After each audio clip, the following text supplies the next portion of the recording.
The reddish hue of the sky was indicating toward the end of the day. A cool breeze flitted over woodlands, twisting knots floating in the layers of ephemerality.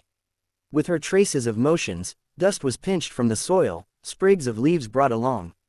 Onwards she flew, scattering her companions over the gates and walls of the village named Kanahagar. The most noticeable element of the village being 4 faces engraved high on a hill. Konoha, the village to be established when the 2 strongest rival clans joined hands. It was proclaimed as the strongest village in the elemental nations. But as they say, the strongest steel must go through the fiercest fire. Konoha had fought all their shinobi wars and had emerged victorious every time. The cost, the lives of its brave soldiers. Likewise, 13 years ago, the QB was unleashed on this village and was timely stopped by the 4th Hokage. But at the cost of his life, Biju cannot be killed, for they are a collection of chakra. So the 4th Hokage took the only course of action which was available to him at the time, namely sealing the QB into a child. And the child was none other than Naru Uzumaki Nar Academy. Naruto was very sad. He didn't pass the academy exam again. This was his 3rd attempt and he failed again. For him, being a ninja was the only way to be recognized. He wants to prove himself, to show everyone that he will be a great shinobi. The young boy clenched his fist. He remembered their eyes, those whispers, that scorn. He could endure that all. But what he couldn't withstand was their ignorance, their complete obliviousness to his presence, as if he wasn't there at all. That was the worst part. The lack of recognition of his existence was something he could never tolerate. It indicated towards the inconsiderate personality of the citizens of Konoha. To the outsiders, Konoha was a very welcoming and caring village. But to Nar, they were the worst people he had met in his short life, and he was very sick of it. Gritting his teeth, Nar tried to take a deep breath. Just wait, I will prove to them that I will be the greatest ninja. Naruto muttered while holding back the pain of his current failure. To graduate from the academy, a prospective genin must be able to get a minimum grade in the written test and practical exam. In the written test, Naruto got a standard score. In the practical exam, the academy tests the prospective genin on their shuriken skills. Henjin Bunshin no Jutsu. He always failed at the Bunshin exam. He constantly tried as hard as possible but never managed to make a successful Bunshin. But he was never successful. He did not understand why he always failed in that particular jutsu. Why can't I still use that damn jutsu? Nar grumbled while thinking back to his failure in making a Bunshin. Even after all those hours of hard work and practice, he still failed at making a fully healthy Bunshin. What he produced was a dead-looking, lifeless Bunshin. Very few others would know that this failure would be the first step toward achieving his dream. Hey, Nar said someone wearing a Chunin vest with a bandana over his head approaching the blonde-haired boy who was sitting on the swing facing the academy. Mizuki-sensei, Naruto said in surprise as he jumped off the swing and stood on the ground facing Mizuki. Naruto, please don't hate. He loves you very much. He knows the cruelty of the shinobi world and he is unable to send out his students to the real world without proper preparations. Mizuki told Nara's sensei. Nar grumbled while looking down, unable to stare at his teacher's eyes. This was the reason he missed the mirth in Mizuki's eyes. But don't worry, Nar, there is actually an extra test for those who don't pass the normal test, exclaimed Mizuki, giving an opportunity for our favorite blonde. He was waiting to see Naruto's reaction. Huh, is that true, sensei? So, can I still be a ninja? Please tell me what is it, sensei? Naruto's eyes widened in surprise, and he jumped up and down with excitement. Sure, don't be so loud, Nar, keep your voice low, Mizuki whispered, putting his index finger on his lips. This extra task is quite easy. All you have to do is take the forbidden scroll kept in the Hokage office, learn one jutsu in it, and meet me in the forest at 5 p.m. later, said Mizuki. All right, sensei, exclaimed Naruto as he ran towards the Hokage office. This is going to be smooth, he spoke to himself while rushing off. Unfortunately, Nar didn't notice Mizuki's grin. Hokage office, Naruto exclaimed excitedly as he approached Harusan Saratobi, the 3rd Hokage who was sitting on his desk and focused on the bane of all the Kages in front of him. A never-ending pile of paperwork. Hello Naruto, how are you my child? Hokage said as he looked up at Naruto and smiled. Oro no Jutsu, Nar exclaimed suddenly while turning his hand into a crossed shape. Poof. The smoke parted to show a female Naruto with 2 long blonde ponytails and certain parts off her body deliberately covered in smoke. Seeing this version of Nar, Hokage flew backwards with a very strong nosebleed and a blissful smile. He feel it, Gigi. Nar exclaimed, grinning, pointing his finger at the unconscious Hokage. Without wasting time, he immediately searched around the Hokage office for the main reason he came here. Oh, here it is, Nar said, taking a large scroll with a red seal on it saying, "Forbidden." Nar tied it to his back. And without wasting any more time, he jumped through the window and ran to the designated place. Nar was reading the text in the scroll when the first writing caught his attention. Kagainu, greater than he said while tilting his head. Oh no, Bunchen again. Hopefully this will be different. Nar grumbled, taking a deep breath, and he started to read. 3 hours later, everything happened so fast for Naruto after he mastered Kagaban, and he jumped with joy when suddenly Ra came and asked him about the reason for why he did what he did. Seeing the opportunity, Mizuki attacked them and threatened to kill if he interfered with his business. Explained Naruto how he was taken advantage of by Mizuki and that there was no additional test. After which he told Nar to flee. Nar ran and hid behind a tree. Shortly afterwards, Mizuki came and attacked Ira and finally told the truth why Nar was hated all this time. Mizuki attacked Nar in a state of shock and Araka risked his life to protect him. Seeing the one of the few people who had acknowledged him injured, Nar lost all restraints and pulled off the technique he had just learned. He created thousands of clones and kicked Mizuki's ass single-handedly. Araka then gave his Heidi to Naruto, which marked him as an official genin in the Hokage office. So that was it, GG, Naruto said, recounting the incident that had changed his life. I see. Hirusen let out a tired sigh while putting his cigarette on the table. Greater than I'm sorry, Naruto. Greater than it's not like I didn't want to tell you about the QB. But I wanted you to be a little older. Tonight's events are unfortunate, but what has happened cannot be undone. Since Mizuki had planned everything, you are exempted from punishment for stealing the Forbidden Scroll. But remember Naruto-kwan, a ninja is always on guard. Wherever we are, whatever the time is, we are ninja and should always be on guard. Hirusen explained while looking at Nar. Okay, Gigi, I understand. I'm sorry for my behavior earlier. I should have been more aware, Naruto said quietly as he looked to the floor. It's okay, Naruto-kwan. All people need experience, and you're still young. Your ninja career is still long, and I'm sure you will be able to become the strongest ninja eventually if you always evaluate the mistakes that you ever make, explained Hokage in a soft tone. Do you want to join me, Naruto Ramen? My treat, said Hirusen while standing from his desk. Naruto's eyes widened and he shouted, okay, Gigi, you're the best, Dabo. While holding his hand and leading the Hokage to the ramen stand, Hirusen chuckled and followed him. Next day, today was the day that Naruto has been waiting for, the day he finally became a ninja. Although Genin was the lowest rank, still it counted. Everyone starts their career from the bottom, right? Waking up from his bed, Nar excitedly ran to the bathroom. A few minutes later, Naruto stood in front of the mirror while staring at himself, wearing an orange shirt with glasses on his head.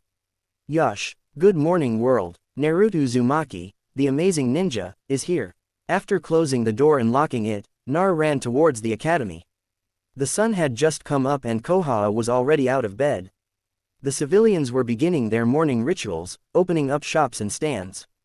In brief, Konoha was already up and about. Nar could see masked ninja with animal motifs running fast, jumping from the roof to the roof of the houses. And boo, Nar thought as he stared at the figures. At their speed, civilians would see them as moving blurs. However, not Naruto. Why? Because he is awesome, of course. His wide smile decreased slightly after seeing the glaring gaze of the villagers of Konoha. Some even whispered behind him, why is the demon still here? I hope the third Hokage immediately chases him out, whispered a food vendor to her customers. Never again. Now I know why they hate me and I understand.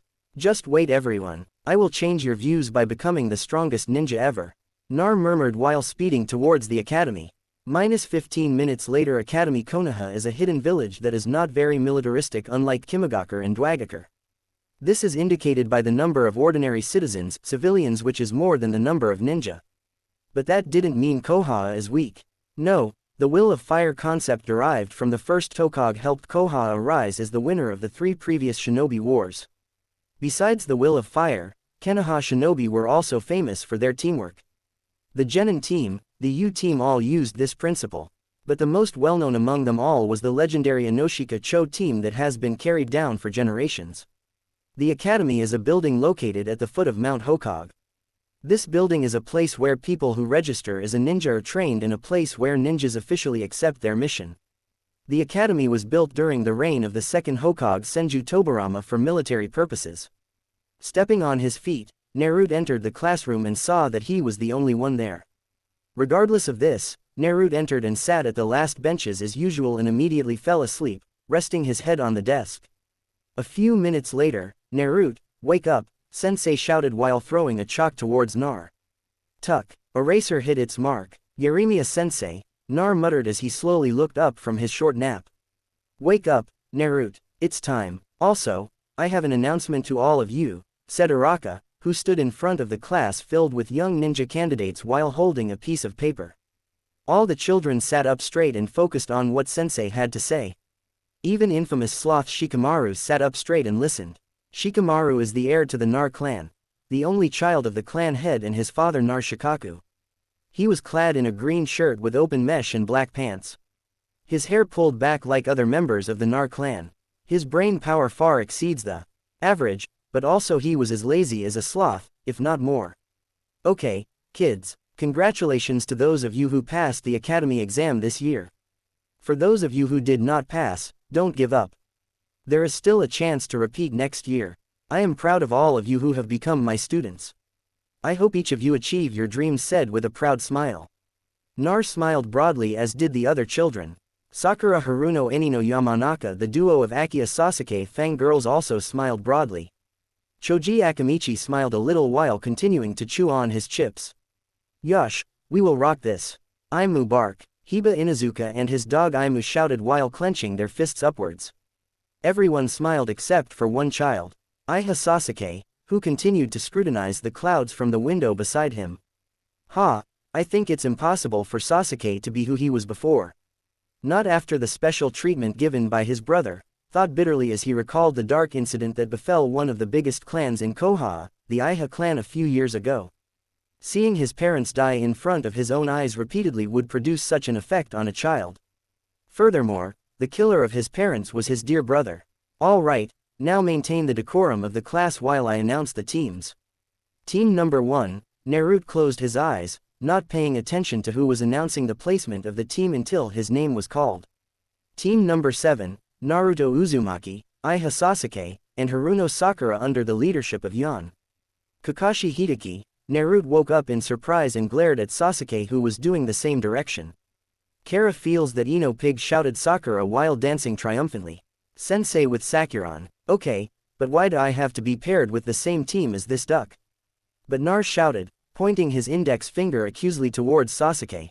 Naruto, this is the decision of the Hokage and the council. You can't protest about it. Moreover, your score is the lowest overall total of written and practice tests. Sakura is the top Kunoichi of the year and Sasuke is Rookie of the Year.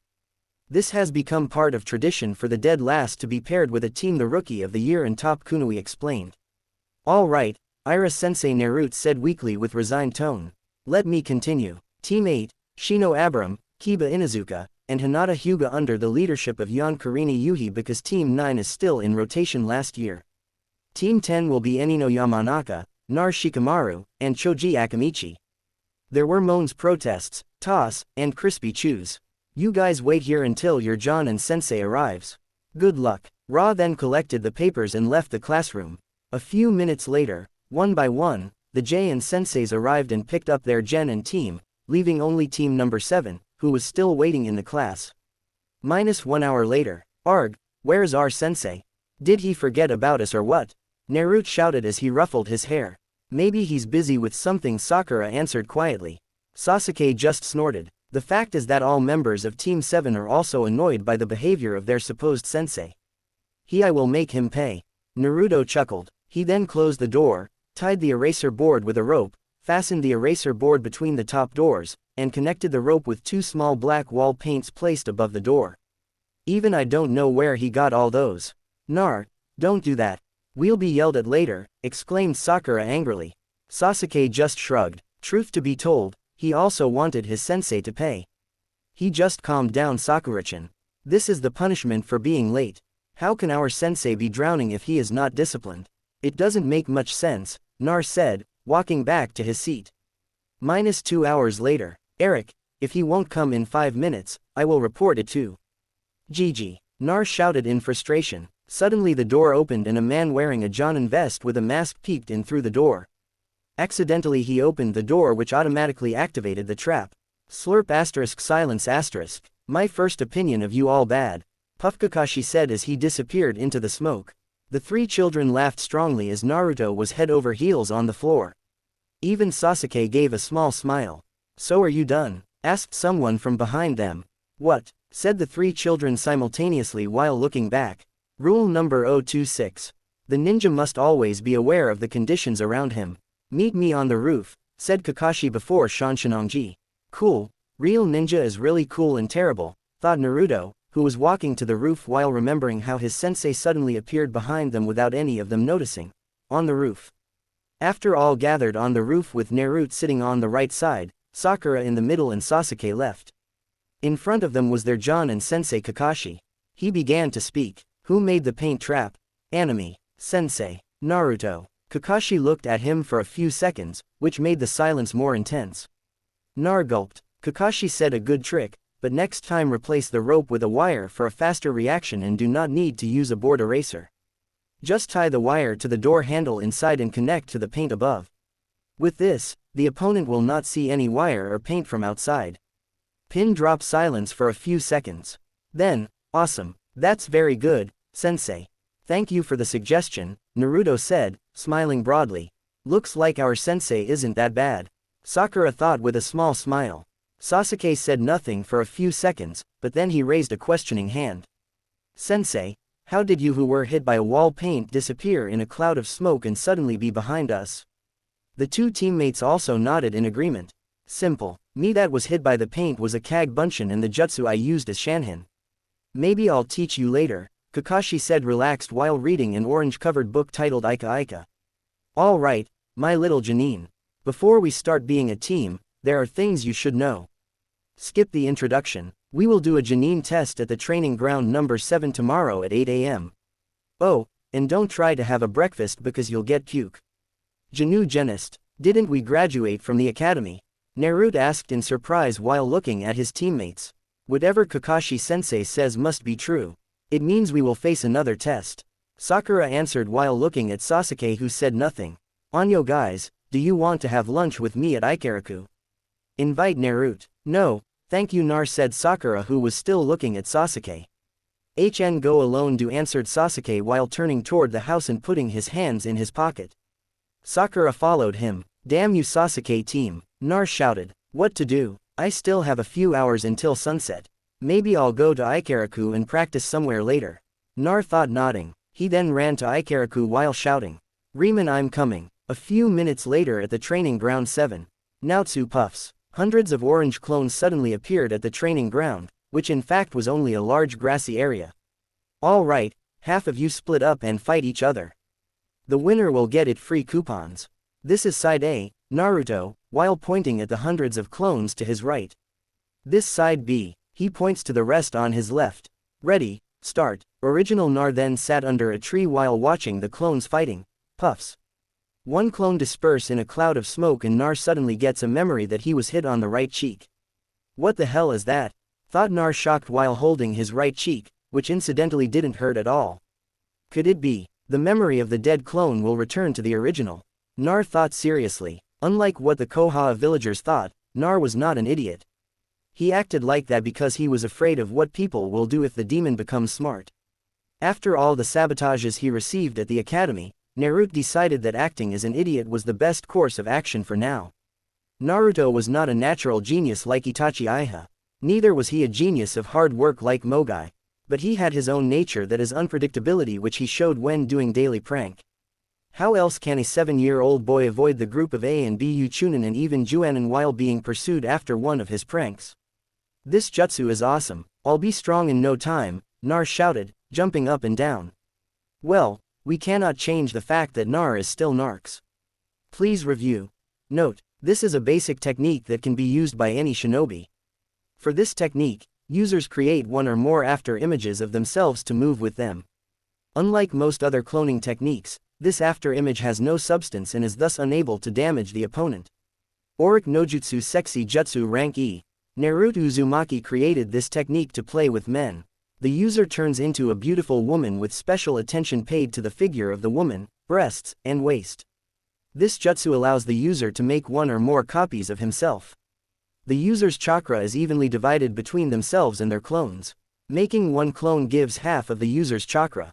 Making two clones will give 1 IRD of each user's chakra, and so on.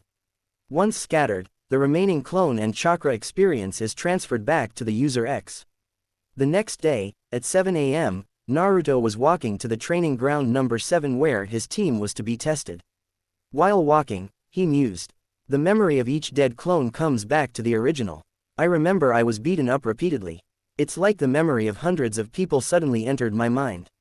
Naruto had immediately collapsed for several hours after dispersing hundreds of clones at once, which resulted in him sleeping at the training ground last night. The normal human brain is not strong enough to hold hundreds of memories that suddenly enter. It can aggravate the nervous system where the brain processes information.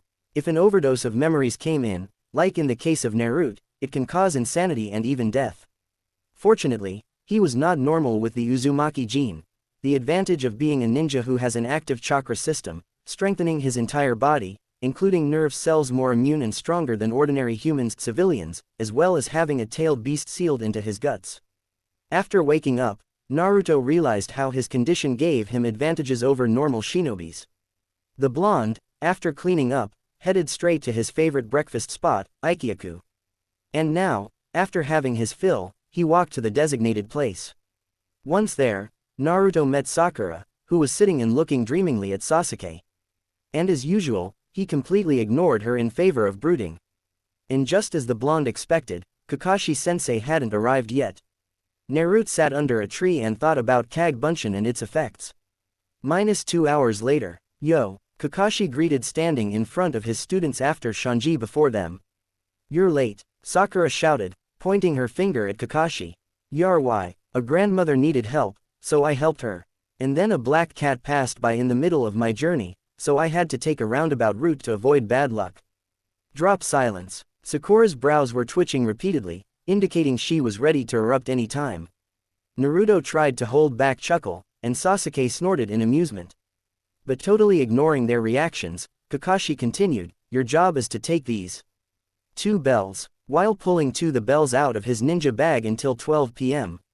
"But sensei, there are only 2 bells. We know who asked this." Impressive observation, Sakura, Kakashi said in a bored tone. "The one who doesn't get a bell will at the end of the session will go back to the academy." Kakashi dropped the bomb, letting out a little bit of killing intent while glaring bullets at his students. Gulp. All think the same. I have to get that bell.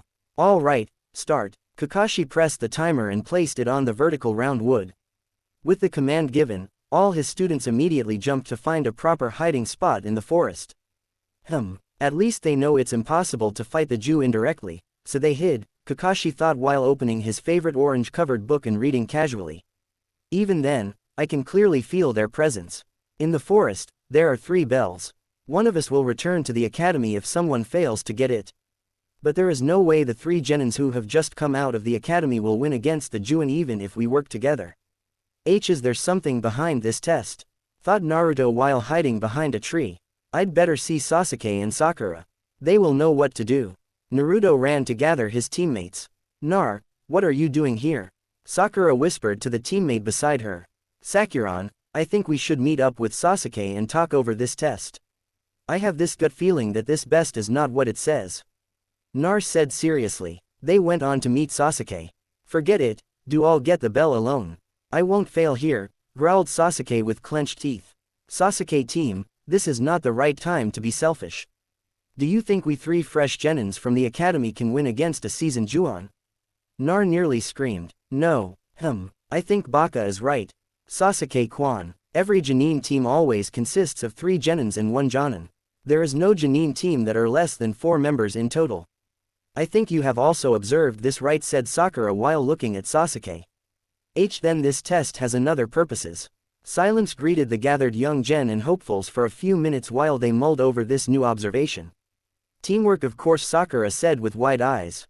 Konoha is famous for their teamwork, and also, as you said, Naruto, there is no way the three genins who have just come out of the academy can win against the Jonin, explained Sakura, who is now facing both of her teammates. They both nodded and grinned at each other. So this is the plan XO. It seems like they understand the purpose of this test. Let's see if they are different from the previous teams, Kakashi said while turning the pages of the book. The Juon looked bored, standing with one hand holding a book and eyes focused on the text in the book. Suddenly, he heard a loud voice from the right. Without turning, his head bent forward, the result of his action being several shurikens past the space he earlier occupied. Kage Bunshin no Jutsu. Dozens of orange clones filled the field and tried to beat Kakashi. The keyword tried because the Juon was lazily avoiding, jumping, hitting, and kicking clones with no difficulty at all. Kaden Guakaku no Jutsu. A large fireball was released towards Kakashi with the intention to burn the masked ninja into ashes. Sarank Jutsu. Fresh Chunin from the academy shouldn't have enough chakra to do this. Well, we're talking about an Iha here, so it possible, I guess, thought Kakashi, surprised. Puffs puffs puffs. Fireball burned all the clones in its path. After a few seconds, when the smoke receded, the green genins could see a burnt log in Kakashi's place. Kawarimi no Jutsu. Naruto whispered from his hiding place. That's right, I admit that you guys are pretty good, but it's not enough to pass this test. Kakashi whispered suddenly from behind the blonde. Naruto's eyes widened, but before he could turn his head, Konoha's secret jutsu.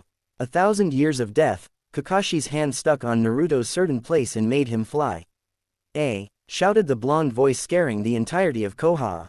Baka Dob, thought Sakura and Sasuke together. Kakashi shunshined to the middle of the training ground and returned his attention to the book as before. Just as he opened the book, a loud voice from behind made him look in the said direction. He saw dozens of kunai hurling towards him. Taking one kunai from his pouch, he blocked dozens of kunai while his other hand firmly held onto the orange-covered book. Clang, clang, clang. With amazing precision, Kakashi managed to block all the kunai and make them stick to the ground. Before he could relax, he heard the sound of JSST. And upon closer inspection of the dozens of kunai he had deflected, his eyes widened. Boom! An explosion shook the ground, destroying the place where Kakashi stood prior to the explosion. Did we just kill him?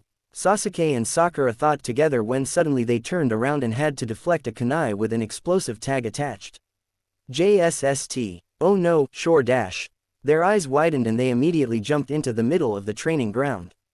Boom! The flames where both the genins stood exploded, leaving flames in place of two genins. Sakura and Sasuke were breathing hard, trying to catch their breath from what had happened. Before they could stand, a clapping sound could be heard from the right end of the training ground. Turning to the right, they saw Kakashi walking casually, both hands clapping together. Not bad, you can avoid the kunai with explosive tags in a point-blank range. But it's still not enough. You need these bells to pass, Kakashi said, displaying the two bells. Sasuke, without saying anything, ran straight ahead and engaged Kakashi in taijutsu. Wait, Sasuke-kwan, Sakura shouted. Sasuke angrily threw the right punch towards the face of Kakashi, who casually dodged to the left. Seeing the blow failed, he tried to kick Kakashi's stomach, which was again evaded effortlessly by his teacher. Even after throwing punches after punches and numerous kicks, he could even touch Kakashi. Forget about delivering it. His taijutsu is good enough for a fresh Chunin that has just come out of the academy. But he's an Aya, so I'm not surprised, observed Kakashi, shrugging. The Juin sensei of team number 7 was blocking Sasuke's right kick with his left hand. When Sasuke tried to punch Kakashi's face with his left hand, it was blocked by Kakashi with his right hand. After a few more minutes of continuous blocking and evading, Kakashi's hands were busy holding Sasuke's hands and feet. That was when the Iha shouted, Sakura. Now, dozens of kana came from the left of Kakashi. But before he could react, he heard the sound of Kage Bunshin no Jutsu. A dozen of Naruto clones came from above and blocked the Kakashi's vision, who was in midair. Sasuke and Sakura threw their remaining kanes, shurikens, and explosive tags they had towards Kakashi, who was still busy with the clones. Midair doom, a huge explosion which could make Dara proud, shook the training ground. Even though the explosion was several meters above the ground, the impact was felt in the entire field. Haha, Sasuke was breathing hard, trying to recuperate after an intense taijutsu session with his sensei. Oops, That was dangerous, said Kakashi, wiping the sweat from his forehead. They used Sasuke to engage me in a TIU Sparrow that I was forced to focus only on Sasuke. Sakura used the opportunity to launch her weapons and Naruto used his clone as a tank and kept me busy so that they both could finish me with dozens of explosive tags. Amazing. They have potential, thought Kakashi, smiling. Kring. The loud shrill ring of the alarm made all the three genins look in the direction. Realizing they had run out of time, they got depressed. All right, kids, that was a pretty good match, even though you failed to grab the bells. Kakashi jumped from the tree and stood in front of his soon-to-be students, gauging their reaction. Sasuke gritted his teeth as he clenched his fists. Sakura tried to hold back tears while Naruto looked down in shame. All of you graduated. What? Shouted the three genins who were shocked at their sensei's statement, giving them an eye smile. Kakashi said, going into lecture mode, the purpose of this test was to see if you people could collaborate your efforts with each other in order to achieve your goal.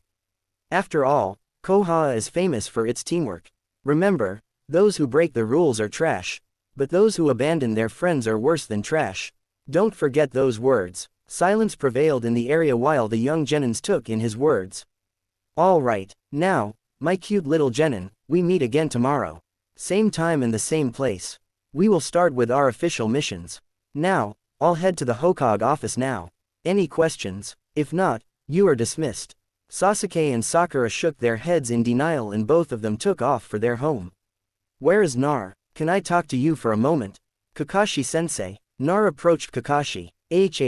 What do you need, Naruto?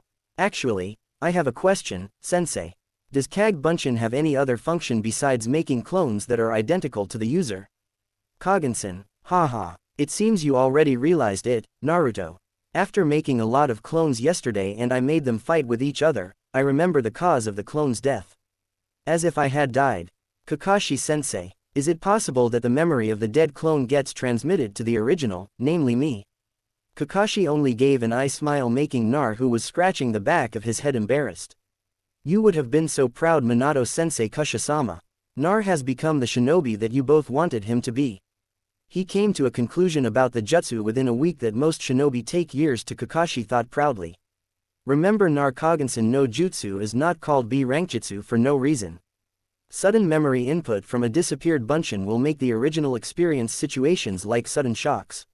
Even though you have a lot of chakra, always limit the use of clones to 500 because your brain will not be able to withstand more input than that. Kakashi lectured. Nar nodded. I see. Thank you, sensei. Actually, I also have another request. Can you train me, sensei? I realize that my shinobi skills are still lacking compared to Sasuke team. I only know the basic taijutsu that was taught in the academy. And as for ninjutsu, just the 3 basic jutsus. Please, Kakashi-sensei, Naruto pleaded, holding his hands together, asking Kakashi with wide eyes. Sasuke, I'm sorry, Naruto, but I'm busy now. I have an appointment with Hokage-sama. I need to go. Nar looked down at the ground, fidgeting. But I can recommend you to my friend who might want to teach you what you need. Really, sensei? Thank you, Kakashi-sensei.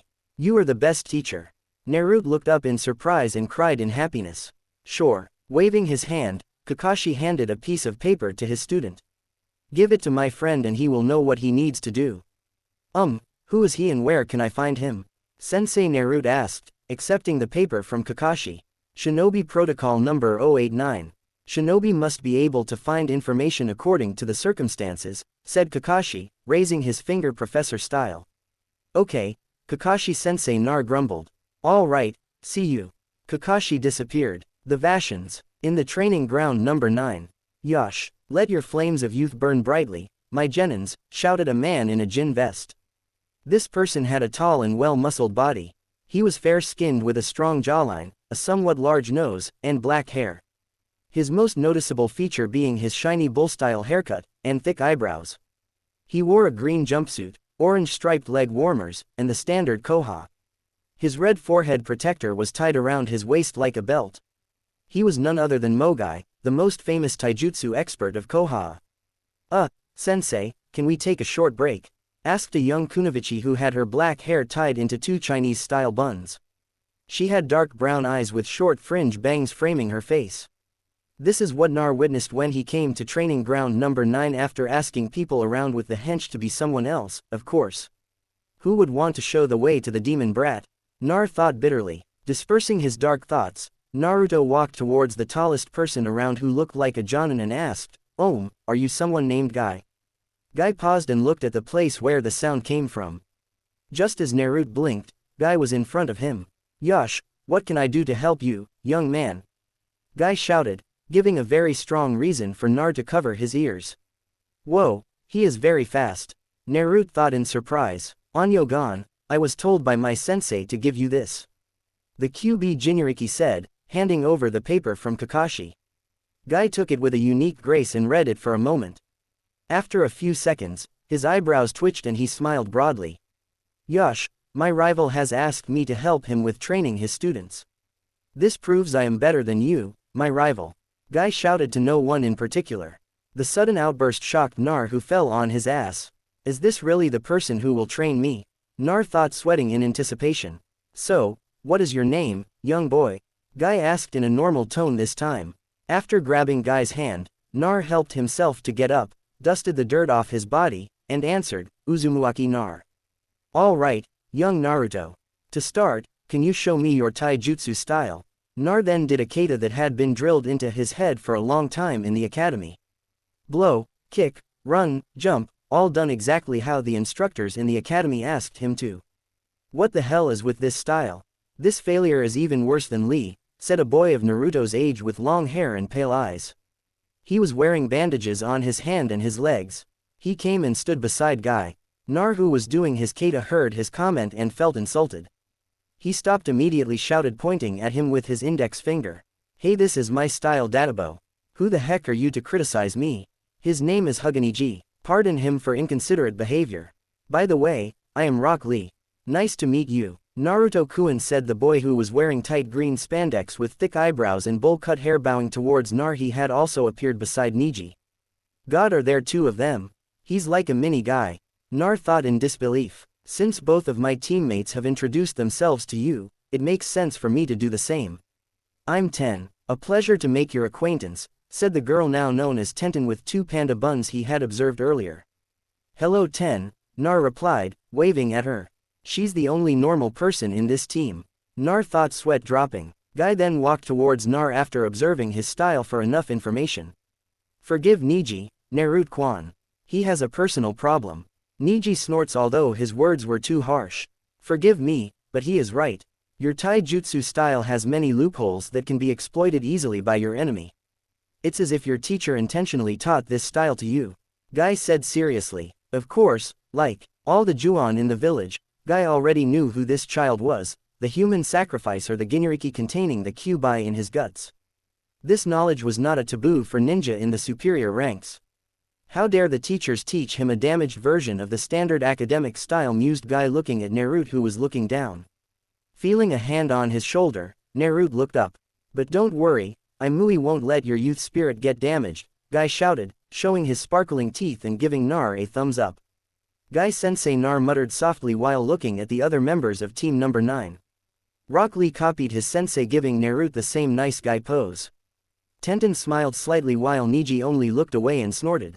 Okay, Naruto-kwan, since the sun has almost set, would you like to train with us? We will be doing the closing exercises right now. Of course, Nar said excitedly. They are good people. I will not let down my precious people. Nar thought with a fire of determination burning bright in his eyes. Though he did not know how much he would regret this decision for the rest of his life. Yosh, to finish our training today, let's take a short jog around Konoha 20 times. Wait. They will be jogging around Konoha 20 times to finish training. How do they start their day? That's as for later, but right now this exercise is going to kill me. Thought Naruto while listening to the cries of team number 9 members. Hi guys. XXX. Give your thoughts in the comments. Note, remember guys, I copied all of the explanation of jutsus and most of the explanation of appearance characters in this story from Naruto fandom wiki. I do it because I'm not good at design. Kyutsu, Japanese term used to signify a jutsu as forbidden. Taijutsu, Japanese term for hand-to-hand combat. Ninjutsu, Japanese term for a fight using a jutsus formed from the chakra. usually using a hand seal to help make the right shape. Transformation technique. This technique is usually used to change into someone other than yourself. Also to turn into animals, plants, and even inanimate objects such as weapons. It also provides many advantages for its users.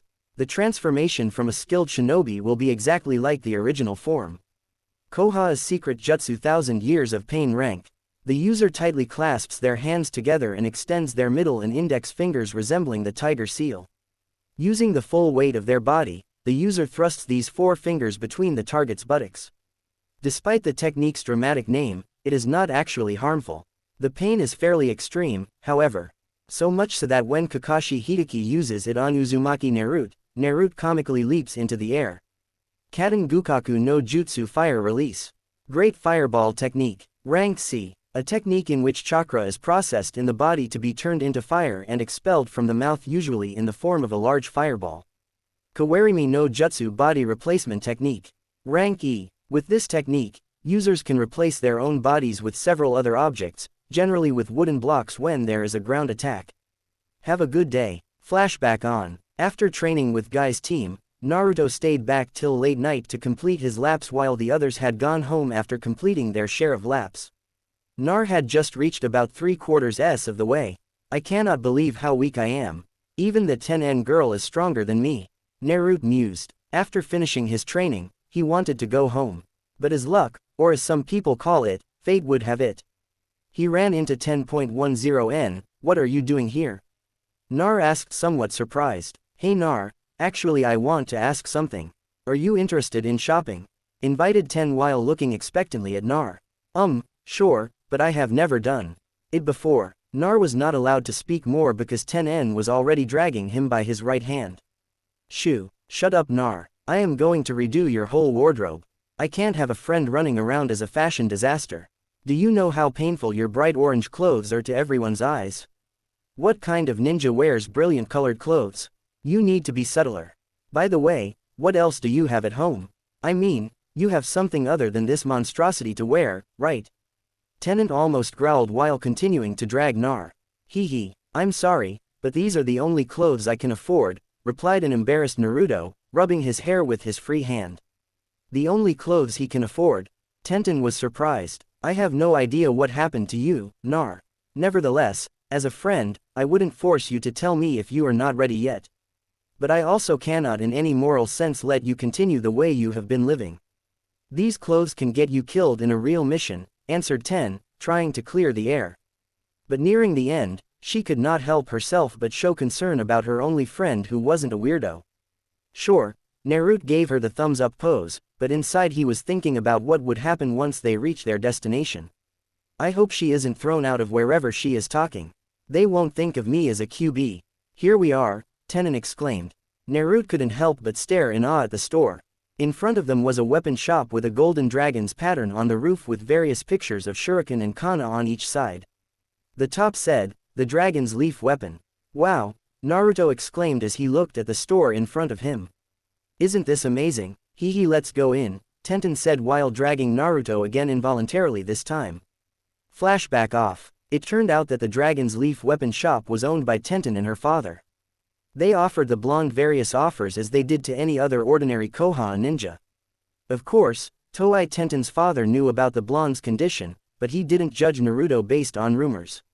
As long as the blonde didn't do any mischief and was good to his daughter, Toei was okay with the blonde's presence. Since Naruto was new to shopping and did not know about it, basically was as clueless as a monkey in water, he bought whatever Tenten handed him after choosing the right apparel for him, and he was not disappointed. His self-reflection was interrupted by the yells of his teammates. "Nar, is that you?" Sakura shouts in disbelief at the blonde in front of her as if she just saw a ghost. "Yo, Sakura and Sasuke team," said Naruto, holding up his hand. "You look different," Sakura muttered. She kept checking him out with wide eyes and soft blush. Not that she would admit it to anyone. Hen Sasuke replied, his eyes glancing at Nar for a fraction of a second before going back to the broody state. It turned out he was already in the training ground number 7. Nar went on and sat in his favorite spot under a tree. "Is something bothering you, Nar? You seem a lot quieter than usual. Is there a problem?" Sakura asked the blonde. Sasuke was also interested in facing Naruto now. Oh, it's nothing, Sakura. I was thinking about yesterday's training. Nar half lied. Of course, it was no entirely a lie. The blonde was thinking about the effect of his training yesterday, which made him wake up at 5, not at the usual time for Kubijiki, who always got up at 4 a.m. Maybe this is another side effect of such a heavy training with Team Number 9, Naruto speculated. His Uzumaki genes had many benefits, one which was less requirement of sleep. A normal person should have at least 68 hours of sleep every night, but an Uzumaki like him needed only 4. Well, having the greatest Beiju sealed in his guts also contributed to that, hence why a 4-hour sleep was enough for the blonde. No matter how tired and exhausted he was, with a little rest, Naruto always felt refreshed when he woke up. Last night's sleep took an hour longer, which signified the heavy training with Team Number 9 had taken a lot more of him than he had anticipated. But if this is what is needed to be strong, then I will sacrifice my blood, sweat, time, and money to achieve it, muttered Naruto. But is it possible to make Kage Bunshin a tool to help my training? Nar was thinking about the incident when he collapsed last night after dispersing hundreds of his clones at once. Input information entered suddenly to his brain made him black out.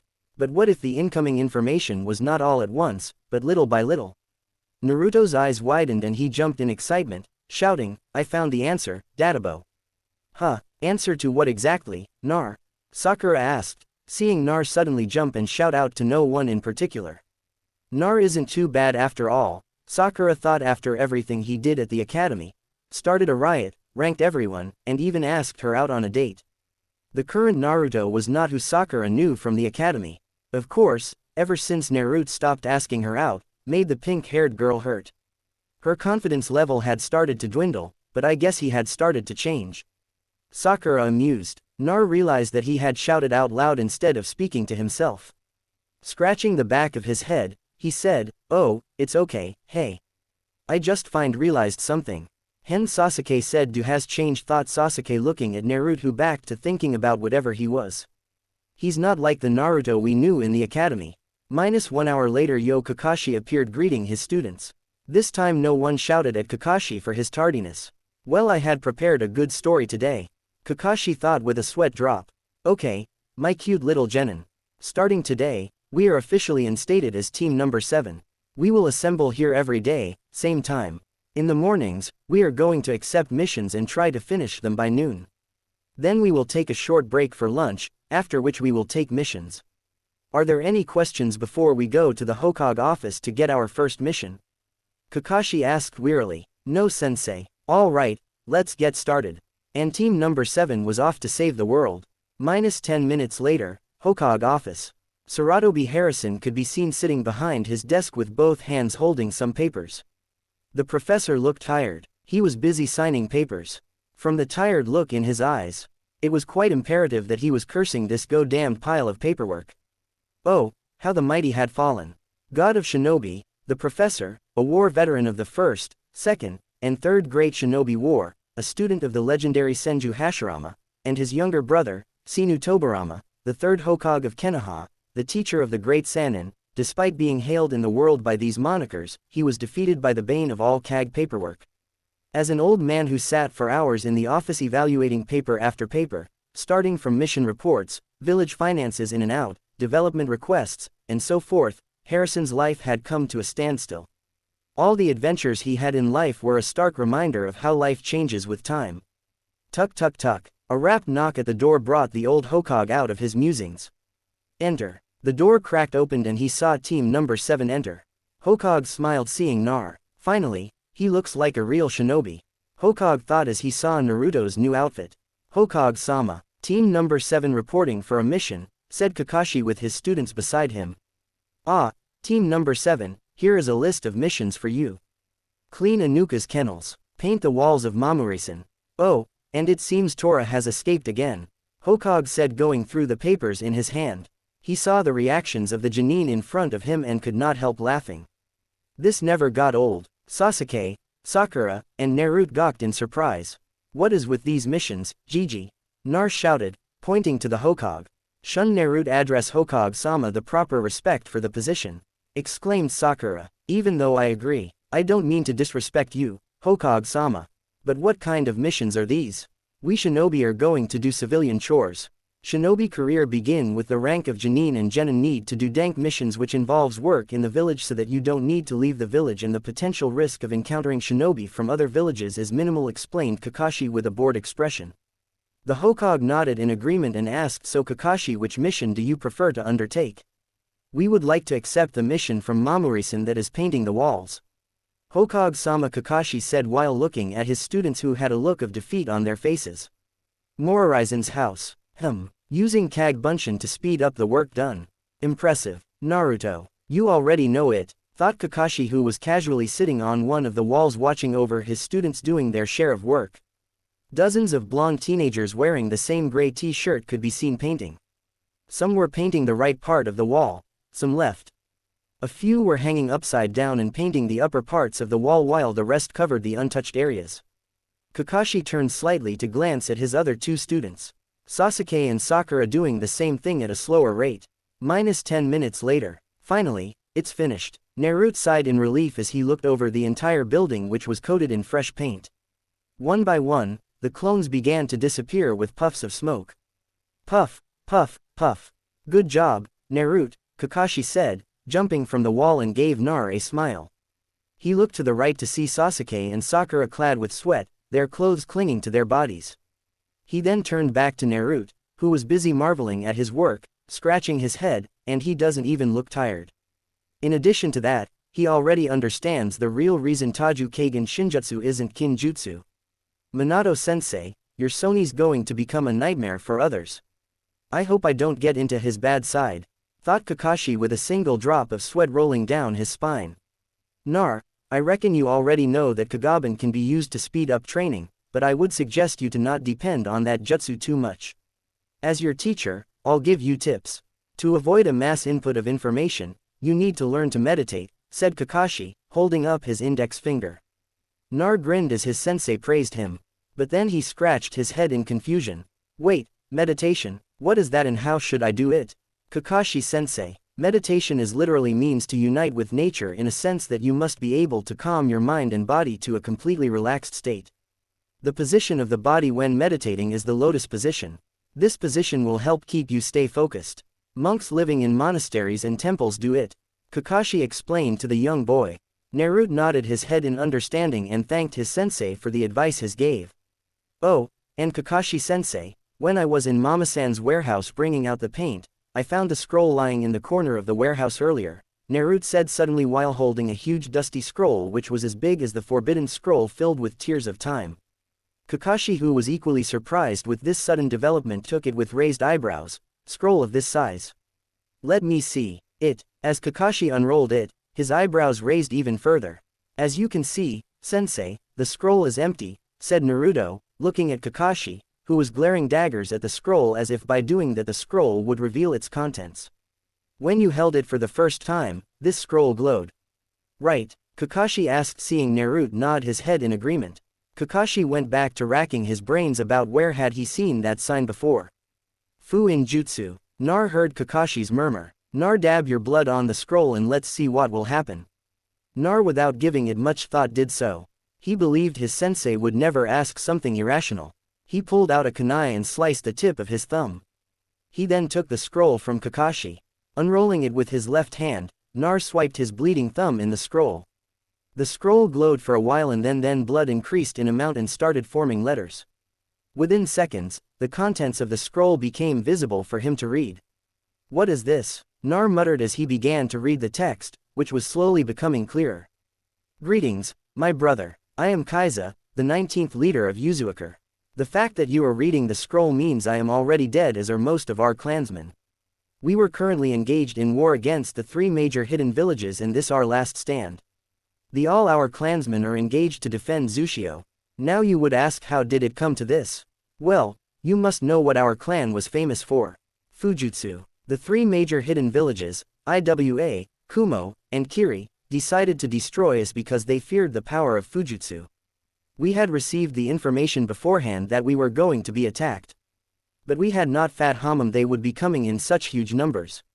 Since 3 of the major 5 villages were after us, there was no way we could have relocated. They are after our clan and our knowledge. They are not going to let us live in peace where we go. Which is the reason that when they attack, we will make our mark. There's time for the attack.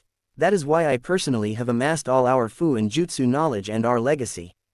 Ramen, I have sealed the scrolls with knowledge about them segregated in separate scrolls within this one with the hope that the Uzumaki clan's legacy would not die with us. I honestly did not want to burden your young shoulders with a responsibility like this. But I have little choice but to do this. Hopefully Uzumaki clan would love on through you and continue to grow and rise to its former glory. Good luck, young Uzumaki. Kaiza, 19th leader of Yuzushuaker. Nar read and reread its contents again and again and again. Tip. A lone tear tooled down his cheek onto his whiskers and came down onto the cemented floor. He rolled the scroll back and cradled it in his arms as if it were a child. My family. I actually have a clan. I'm in no not alone. Naruto whispered in tears. Great clan respected for its Fu and Jutsu. Huh, he told himself, wiping off his tears on the sleeve of his shirt. I will make you proud, Kaisoi. I swear I will. Naruto thought. Hijiji owes me an explanation. Kakashi, who was silent till now, looked back to see Sasuke and Sakura had finished their work and made a gesture with his hands behind me. Hearing approaching footsteps, Nar looked up to see Sasuke and Sakura were now beside him. Feeling a hand on his shoulder, he quickly wiped off the rest of his tears. Naruto, it's okay to cry. You're a child after all. It's good let out your emotions once in a while, but don't let your emotions control you. Okay. Seeing Naruto nod, Kakashi continued, you want to talk about it? Kakashi spoke in a soft voice. Glancing at the Uzumaki logo on the scroll, he had a hunch on what was inside. But what he did not understand was why a scroll of such great importance was lying in the warehouse of an ordinary citizen. I will report to Hokage-sama later.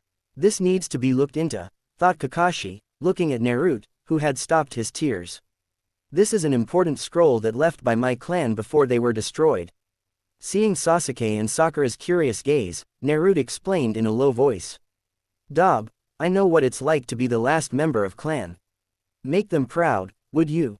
Sasuke tried to comfort Nar, to which Nar nodded. Nar, even though I don't understand what it's like to be the last of your clan. But you have us, right? Sakura said with a sad smile looking at Nar. Guys, Naruto was stunned to see his teammates and sensei who were trying their best to soothe him and alleviate his pain.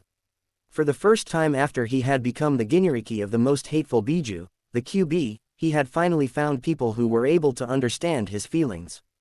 They are trying to help me. They care for me. Clenched his fist as he thought. I will not let my precious people die. Not as long as I have the strength to protect them, and as long as draw breath I won't let them perish. Naruto looked up sporting his infectious foxy grin. Thank you my friends. I promise that from here on I will form my own ninja way. Nar spoke with a firm tone and determined eyes. Nar could see Kakashi nod with a smile which was hidden by his mask. Sasuke smirked and Sakura gave a soft smile. All right, let's report back to the Hokage, exclaimed Kakashi. Hi, Kakashi-sensei, the young Genins cried. Hokage office. After team number 7 had successfully reported on their first mission, Kakashi asked his students to go to the training ground number 7 and informed them that he would catch up with them later. Facing the Hokage, he said with a serious expression, Hokage-sama, I have something to report.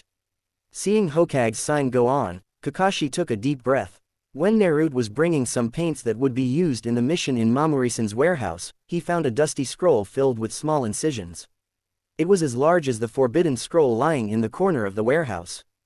The scroll was encrypted with a blood seal, and when Nar let a few drops of his blood onto the scroll, it unlocked and revealed its contents.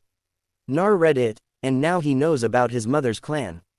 Kakashi narrated the whole incident in a single breath. The old Saratobi sighed. I don't think we should keep the knowledge of his heritage from him any longer, but since he already knows about his mother's clan, it would make sense to let him know the full details.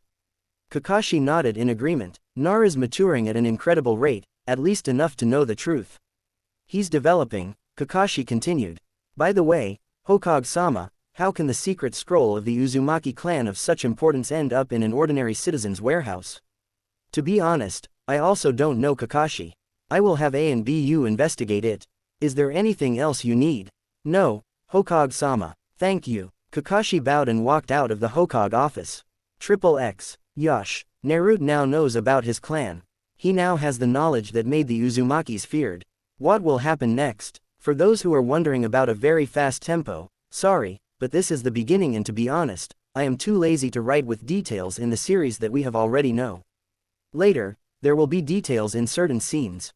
Naruto didn't have anyone from the start, so having someone watching his back had a big impact on him.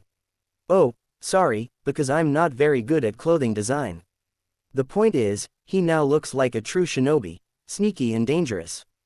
Actually, I want to make Naruto maximize his potential in all shinobi arts.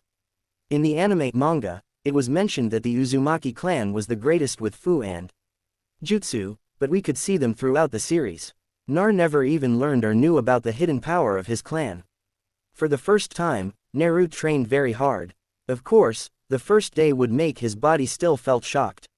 For that reason, I estimated and slightly changed his sleep time for the first time training in the training ground number 9. After finishing with missions and training with his team for the day, Naruto joined team number 9 for training in the afternoons. Yosh Naruto, since you have decided to train with us, try to wear this while doing your daily training. Guy threw 4 brownish-gray colored bands at Naruto, who caught him but immediately regretted it because the weight forced him to kneel. Guy-sensei, these are really heavy. What are these? Asked Naruto, putting band weights slowly down to the ground. That are weight bands for your training. Attach them to your hands and feet before starting your exercises. Never take them off before I command you otherwise. Okay, Guy said while pointing his thumb at Nar. Hi guys, Sensei. Nar used both smaller size weights on his arms and the rest on his feet. Ugh, this stuff is way heavy. Naruto grumbled while trying to move his limbs little by little. How many kilos per band are these? Guy-sensei, since you're a beginner, I have only given you 15 kilograms for your hands and 30 kilograms for your legs. Naruto-kwan, Guy said, nodding as if it was normal. Just thought Nar, wincing. He then looked around to see the other members of team number 9 and observed something. Guy-sensei, why only you, Rock Lee, and I are using this? While pointing to his weight bands, why don't Neji and Tennant use it? Oh, that's because of their different styles. Neji is a specialist of his clan, Taijutsu, but he prefers speed and agility over strength. While Tenen is more focused on book jutsu plus, she says she doesn't want to be a muscular girl. I gave it to you because I believe your body will be able to withstand this burden. Would you accept it? Nar asked Guy. Seriously? Naruto excitedly nodded. I will give my best, Guy-sensei. Yosh, now to start with your warm-up. First get used to your new weights and then start with 20 laps around this training ground. 50 push-ups, 50 sit-ups, and 10 pull-ups. Lee, you and I will do our routine. Ten and Neji get warmed up lightly by circling Konoha 20 times. Are you ready? Start, shouted Guy, who was answered in unison by his students. With his new student, hi, Guy. Hey, sensei. Minus 45 minutes later. Haha. Naruto took deep breaths with sweat pouring down his body. He was laid down tired with his back touching the ground. Facing the sky, he thought, these are really heavy, but I will not give up. I can feel my muscles tighten. Flex. I can feel them become stronger. Closing his eyes, he thought of those who were precious to him. Hokage Gigi, Tuchi Jigi, I am Na-san, Kakashi Sensei, Sakura team and all his friends. Yosh, now that everyone is back, let's start the training, shouted a super energized Guy who had just arrived. He looked as fresh as he was before. The only change one would notice would be the sweat clinging to his body. If Nar didn't know better, he would have called Guy out on it, to any civilian. He looked all fresh and cleaned up as if the routine he just did was nothing. While one of his student who had been with him the while time was bathing in sweat. Nar, come here, called Guy. Nar slowly got up and walked up to him. Guy raised his index finger, going into lecture mode. Remember, Nar, never remove these weights. Consider them a part of your own body even when you are eating, training or sleeping. The point being to never release these weights until there's an emergency and I allow it, or the life of your comrades is in danger. And one more thing, I want to train you in my original taijutsu style. Goken, strong fist alongside Lee. Only 2 people in Konoha use this style. Do you accept, Naruto? Nar with wide eyes answered, I understand, Guy-sensei. I am very grateful for offering your true style, bowing before his sensei. But wouldn't it be unfair to your students? I mean, I am not one of your charges. You are charged with these 3. He pointed to the team number 9. And training me would take a lot of your time. Oh, No, you don't need to worry about them. In our first year together, I have worked with each of them personally to correct their flaws. Now, they don't need me to give personal time to them anymore. Guy answered with a smile. I would be honored to be able to use the style of Konoha Taijutsu expert. All right, Naruto. Now, Goken is a taijutsu style that relies on physical abilities that focus on external damage. This style was designed for those who have extraordinary physical abilities to destroy the opponent's body and bones. Goken is completely different from Gentle Fist, Hyuga Clan's Soft Fist, which focuses on the inside of the body. To learn Goken, you have to strengthen your body first. So, you need to follow through my instructions in the exercises I suggest you with this aim, explained Guy. That night around 9 o'clock, a blonde-haired person was panting as he slowly walked towards his house. Opening the door, Naruto would have fallen into bed, but he remembered something that stopped him from sleeping. Maybe now is the right time, he thought as his fingers crossed with each other. Taju Kage Bunshin no Jutsu. Using all of his remaining chakra, Naruto made about 500 clones that filled his house and terrace. Okay, now you all go to the library and try to learn anything and everything you can. But before you do it, Yunar pointed at the clones standing behind the door. Be myself, others use henge. Disperse tomorrow at 6:20 a.m. at intervals of 5 clones per 30 seconds. Understood. Naruto commanded to hear a chorus of "Hi boss" from his clones. After giving instructions, Nar fell onto his bed, his ass first, and immediately fell asleep. Next day around 6, opening his eyes, Nar got up and prepared himself for the day.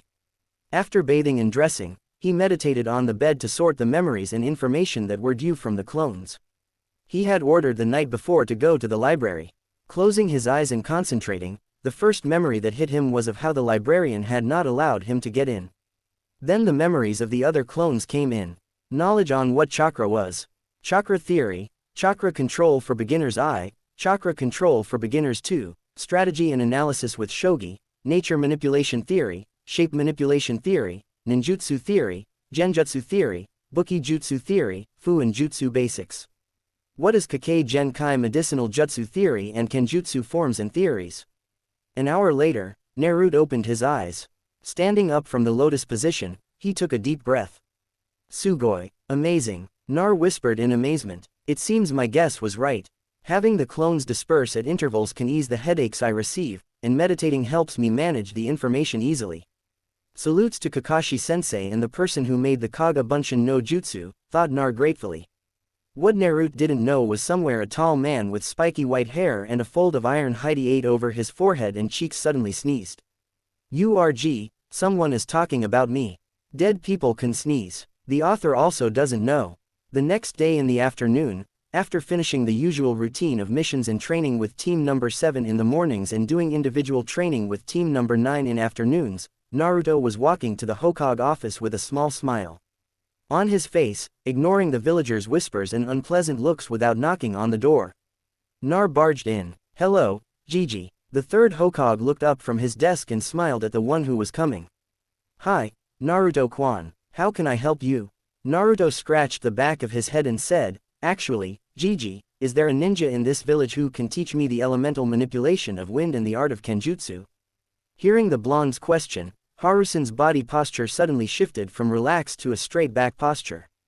He lit his smoke pipe with a small fire he produced in his hands, put it in his mouth, and took in a long drag of smoke.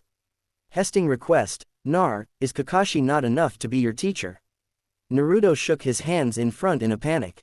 It's not like that, Gigi, Kakashi-sensei is a great teacher, but as long as he teaches his teamwork.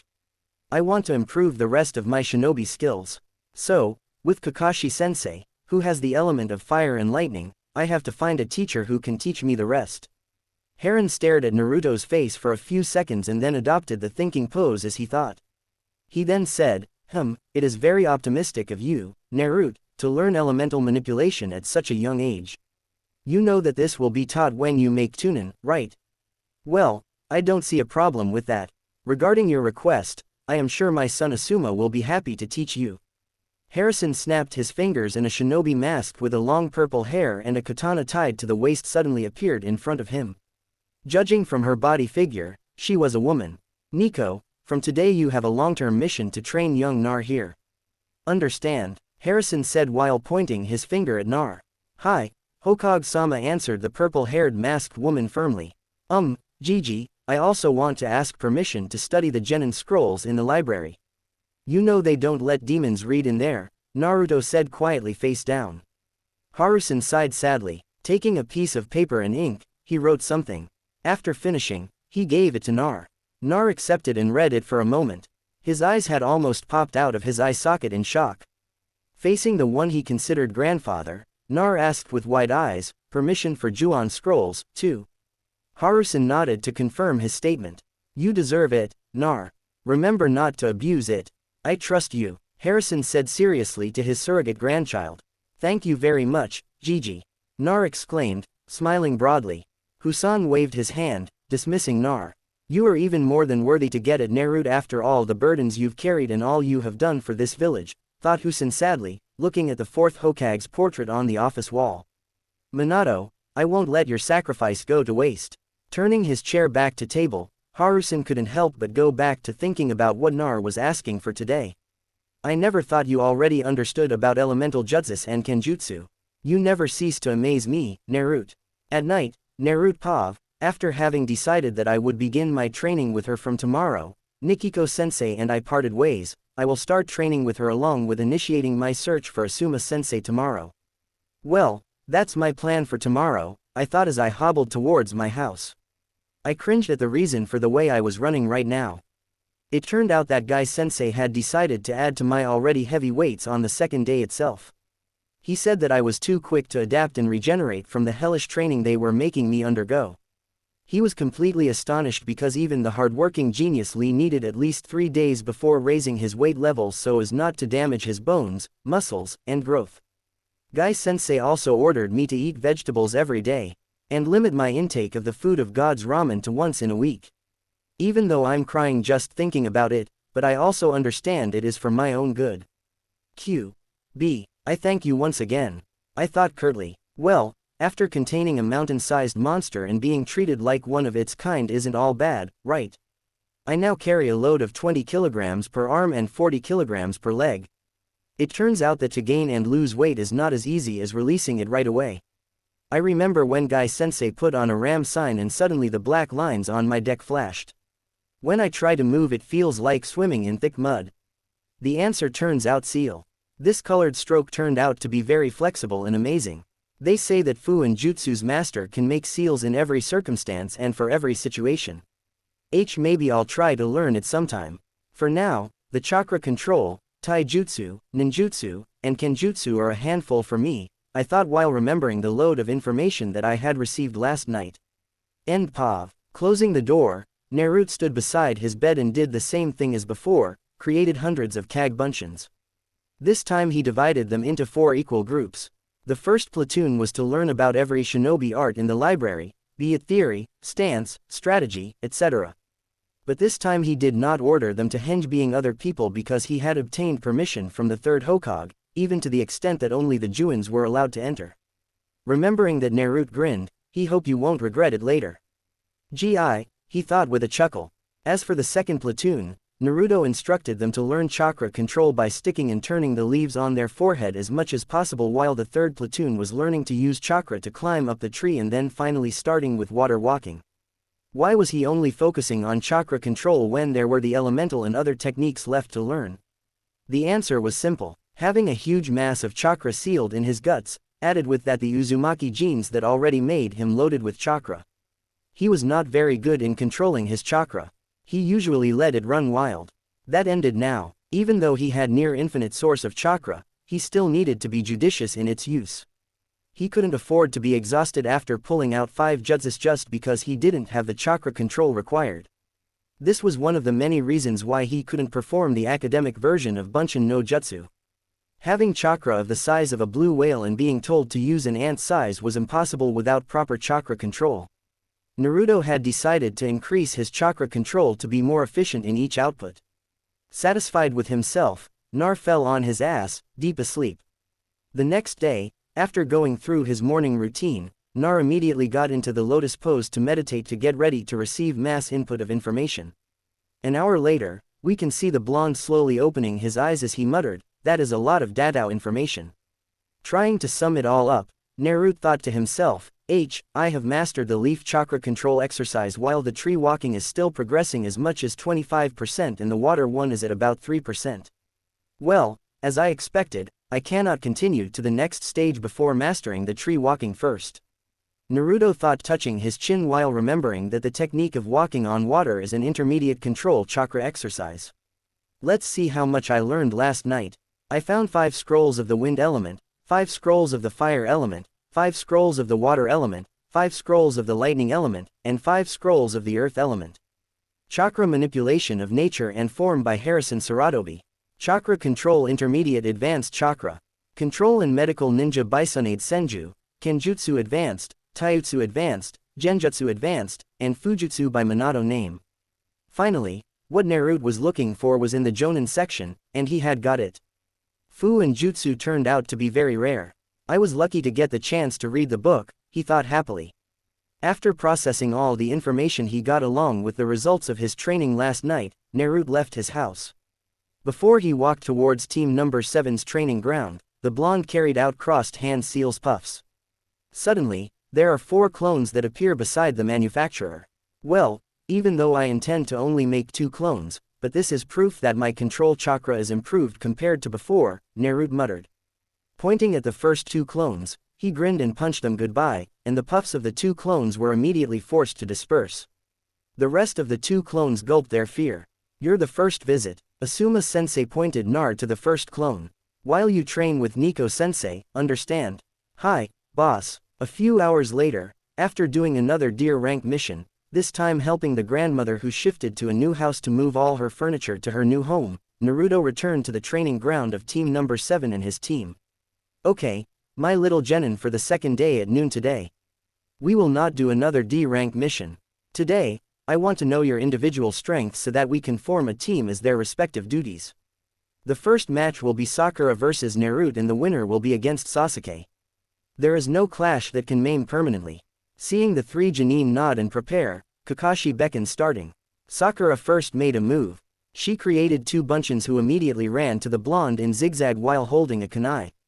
The original Sakura took the shuriken and waited for a moment. The first clone reached Naruto swinging the kani before she could draw blood. The first clone immediately vanished after she felt a blow hit her stomach. He is faster than he was at the academy, thought Sasuke, watching the spar closely.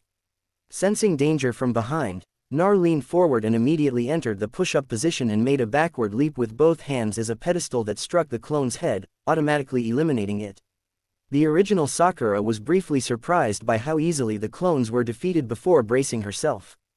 Taking the shuriken, he threw it at Naruto while shouting Shuriken Bunshin no Jutsu. 3 shuriken into 10 who were ready to hug Nar like a cactus hug.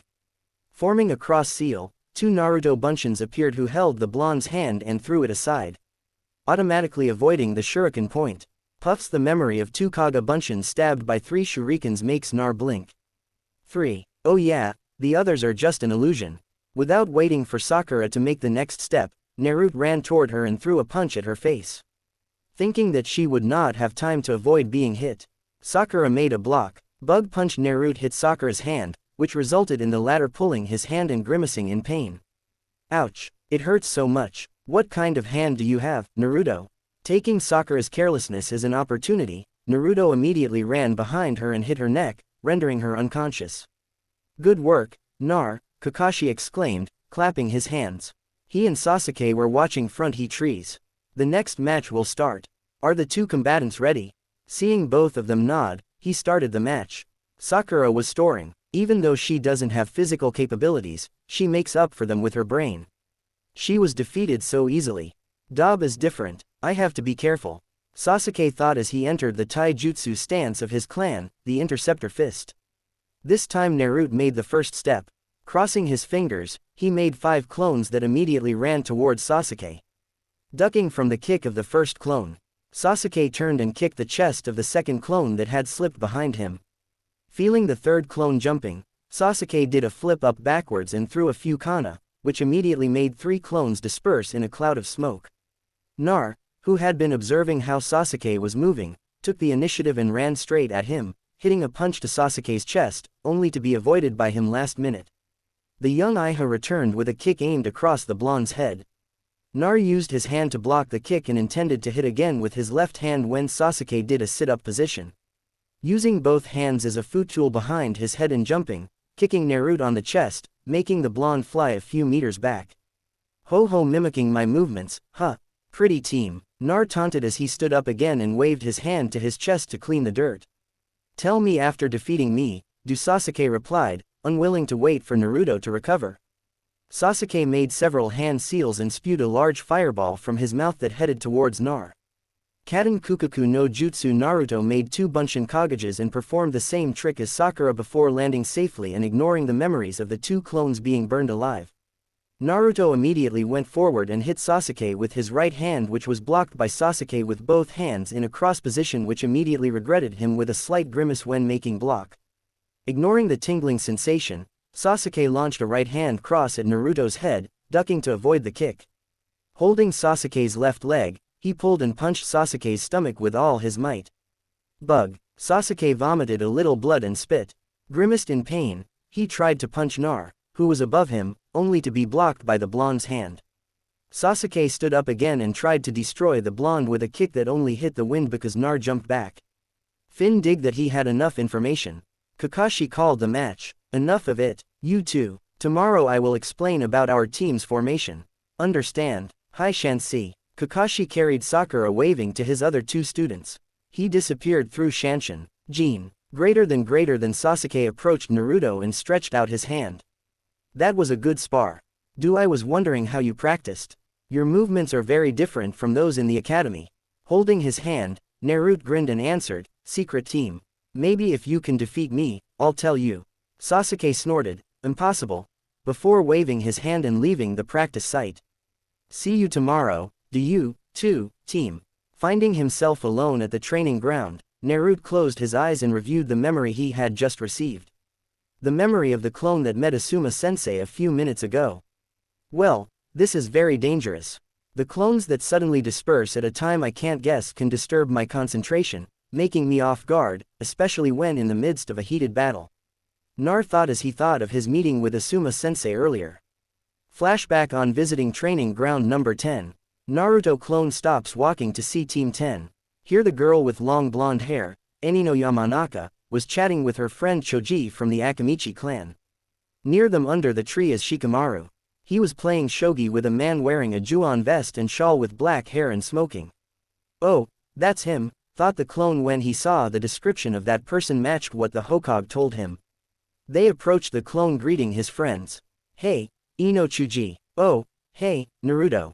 What are you doing here? Ino stopped her conversation with Choji and faced Naruto. Nar scratched the back of his head and said, I wanted to talk to Asuma-sensei. Ino shook her head. What would you want to talk about with Asuma-sensei? Seeing Nar from the bottom up, he blinked. I have to admit that Naruto looks good in that outfit. Nar waved both of his hands at them and walked over to 2 people playing shogi.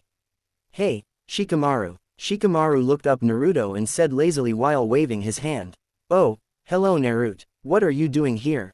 Oh, I just want to talk to Asuma-sensei for a moment. Can I? Shikamaru nodded. Please, after all the game is over, he said lazily while lying on his back facing the clouds as if on cue. The man who was Shikamaru's opponent groaned and ruffled his hair in frustration. Damn, this is my 18th defeat, he muttered lowly. Good job, Shika. Looking up from the shogi board, he looked at Naruto's face. So, what can I do for you, Naruto? Ama-sensei, can we talk privately? Asuma raised his eyebrows, but said nothing. Stood up and showed his way. He said, sure, follow me. A few minutes later, they arrived in a field forest. Asuma stopped walking and turned to face the Nar clone. So what do you want to talk about Nar? He took a cigarette and lit it with a small fire. Asuma-sensei, I have learned about the theory of nature manipulation of the wind element, but I cannot make both sides of my chakra sharp as recorded in the book. How did you do it? Asuma did not move, blinking repeatedly, he asked in a tone of disbelief. Naruto manipulation of nature will be taught when Chunin. How are you aware of that and isn't your teacher if I'm not mistaken? Kakashi right. Naruto calmly took out a bingo book and opened Kakashi's page showing it to Asuma. He answered, I learned through books that I read in Sensei's library. Regarding your second question, Kakashi Sensei has lightning and fire elements, so I thought for the wind element I needed to find a teacher who is proficient with it. Sweat fell. Oh, the bingo book, of course. And murmured, children now in their impatience, which made Nar smile. Sighing, he pulled a pair of trench knives from his ninja pocket and showed Nar. This is my trench knife. As you can see, there are small gears here, which make it easy for me to channel the wind element while showing the edge of the knife. Very sharp. In other words, this knife is strengthened with the piercing side of the wind element. Look at this. Naruto Asuma threw the knife covered with chakra to the tree in front of him. And the result was that the knife penetrated easily into the first tree like a knife cleaving butter through a second tree and even through a large rock behind him. The knife stopped after it stuck in the ground and created a meter depth. Whoa, Nar said in amazement after seeing the power of the blade which was coated in the wind element's chakra. Asuma took his knife, put it in his pocket, and patted Naruto's shoulder. Although it looks easy, but this is very difficult. Nar, nature manipulation is not taught until Chunin for a reason. Nar nodded in understanding and bowed. Thank you for teaching me, Asuma-sensei. And then he dispersed. Puffs. Asuma blinked and suddenly laughed. Kagabun Shina, that child is full of surprises. Flashback off. Imagining my chakra being the sides of two blades rubbing together. So that's for the wind element in the book that I found for the others. It must be in accordance with the nature of the elements such as wind that is cutting fire burning to ash water soaking completely. The ground makes it destroyed. Lightning shrinks. Maybe I'll try it, Naruto thought, comparing information from the book he had read with advice directly from experienced. Nar smiled a little to get more information. This time his training with Nico-sensei. Flashback on. Your legs are too stiff. Your hands are too tense. Relax, said Nico, who fixed Naruto's stances. Remember Nar, feel your sword as an extension of your body. In other words, remember it is your third hand. You must become one with your sword. Sword art is the most efficient killing technique. Each A and BU member is required to master this art. Why bother killing the enemy with a large-scale move if you can do it in one hit? We Kenjutsu users generally have an efficient, fast and precise motto. Nico explained at length. They practiced a few hours with Nico correcting the mistakes of Naruto's stances here and there and taught him the basic style for Kenjutsu. Flashback off. Opening his eyes, Naruto let out a sigh of relief. Turning around, finding no one else, Nar released his entire chakra and made a crossed hand seal. Taju Kagabun no Jutsu, the training ground that had been empty just now was now filled with hundreds of identical boys dressed in black-gray. All right, listen, you divide into 7 groups. Group 1, you practice cutting leaves with chakra. Group 2, perfect walking up the tree. Group 3, practice the Kenjutsu style from Nico-sensei. Group 4, practice burning leaves with chakra. Group 5, practice to wet the leaves with chakra. Group 6 practiced shrinking leaves with chakra. And Group 7 practiced making leaves into dirt. Remember, disperse yourself at the usual interval of 5 people per 30 seconds. Does everyone understand? Nurad shouted, who got a nod. Hi boss. Some gave a thumbs up and the rest smiled broadly. Why doesn't he start practicing Fu and Jutsu? After reading a book written by Minato Namikes a few days ago, Naruto knew that Fujutsu was very complex and needed equipment such as paper in his current condition. Naruto thought the most important skills for him now were chakra control, taijutsu, ninjutsu, and kenjutsu. But that does not mean he will not learn Fu and Jutsu. Very wrong. With his clan specializing in learning Fu and Jutsu and some books already acquired by the blonde, Naruto would learn this art later. Start. Each group immediately dispersed, keeping their distance to look for their respective places to practice in training ground number 7 or in the forest. Wiping the sweat from his forehead, Naruto looked at the sun and saw that he still had a few hours before training with Guy's team. Turning around, he returned to his house for a short nap. At night, a blonde who was bathing in sweat and was exhausted lying on her bed to take a breath. Slowly took a seated position. Nar then remembered what had just happened. Guy-sensei was really loud today, thought blonde while remembering his training that had just finished. It turned out that Guy was not able to withstand the shock after seeing that Naruto adapted well to the weight he was given. After thinking for a while, he decided to increase the weight every 5 kilograms every day. Not only that, it turns out he is well suited to using the style of Goken, strong fist. With Naruto's physical appearance dramatically improved compared to when he was at the academy, Guy began to teach him the basics. Naruto remembered when he was forced to punch a tree with his dominant right hand with all his strength to test how much strength he had and compare whether he was ready to learn the basics or not. Minutes later, Naruto received a sudden burst of information from the hundreds of clones he had gradually commissioned this morning, taking and breathing deeply into the blonde's meditation stage. An hour later, Naruto opened his eyes, blinking several times as he muttered, "It's easier than I expected." Of the 8 groups he ordered, only 2 groups succeeded in bringing good news. The first is the walking tree exercise, which the blonde has mastered. And the second is the wind manipulation exercise, which although he did not expect to make the leaves split apart, the fact that one of the clones had succeeded in making a small incision at the tip of the leaf and that made him happy. It feels like the wind element is easier to learn than other elements that have no progress at all, thought Naruto, collecting chakra and standing. He made hundreds of Kagaben with the same command as this morning. He just changed the command to the clones to practice climbing a vertical tree by walking on water. After everything was finished, Nar closed his eyes and immediately fell asleep. Time skip -1 week later. Several weeks have passed since Nar graduated from the academy and became a genin. Nar now wore a gray shirt with black pants and a gray shorts with a dark red Choto sword strewn around his waist.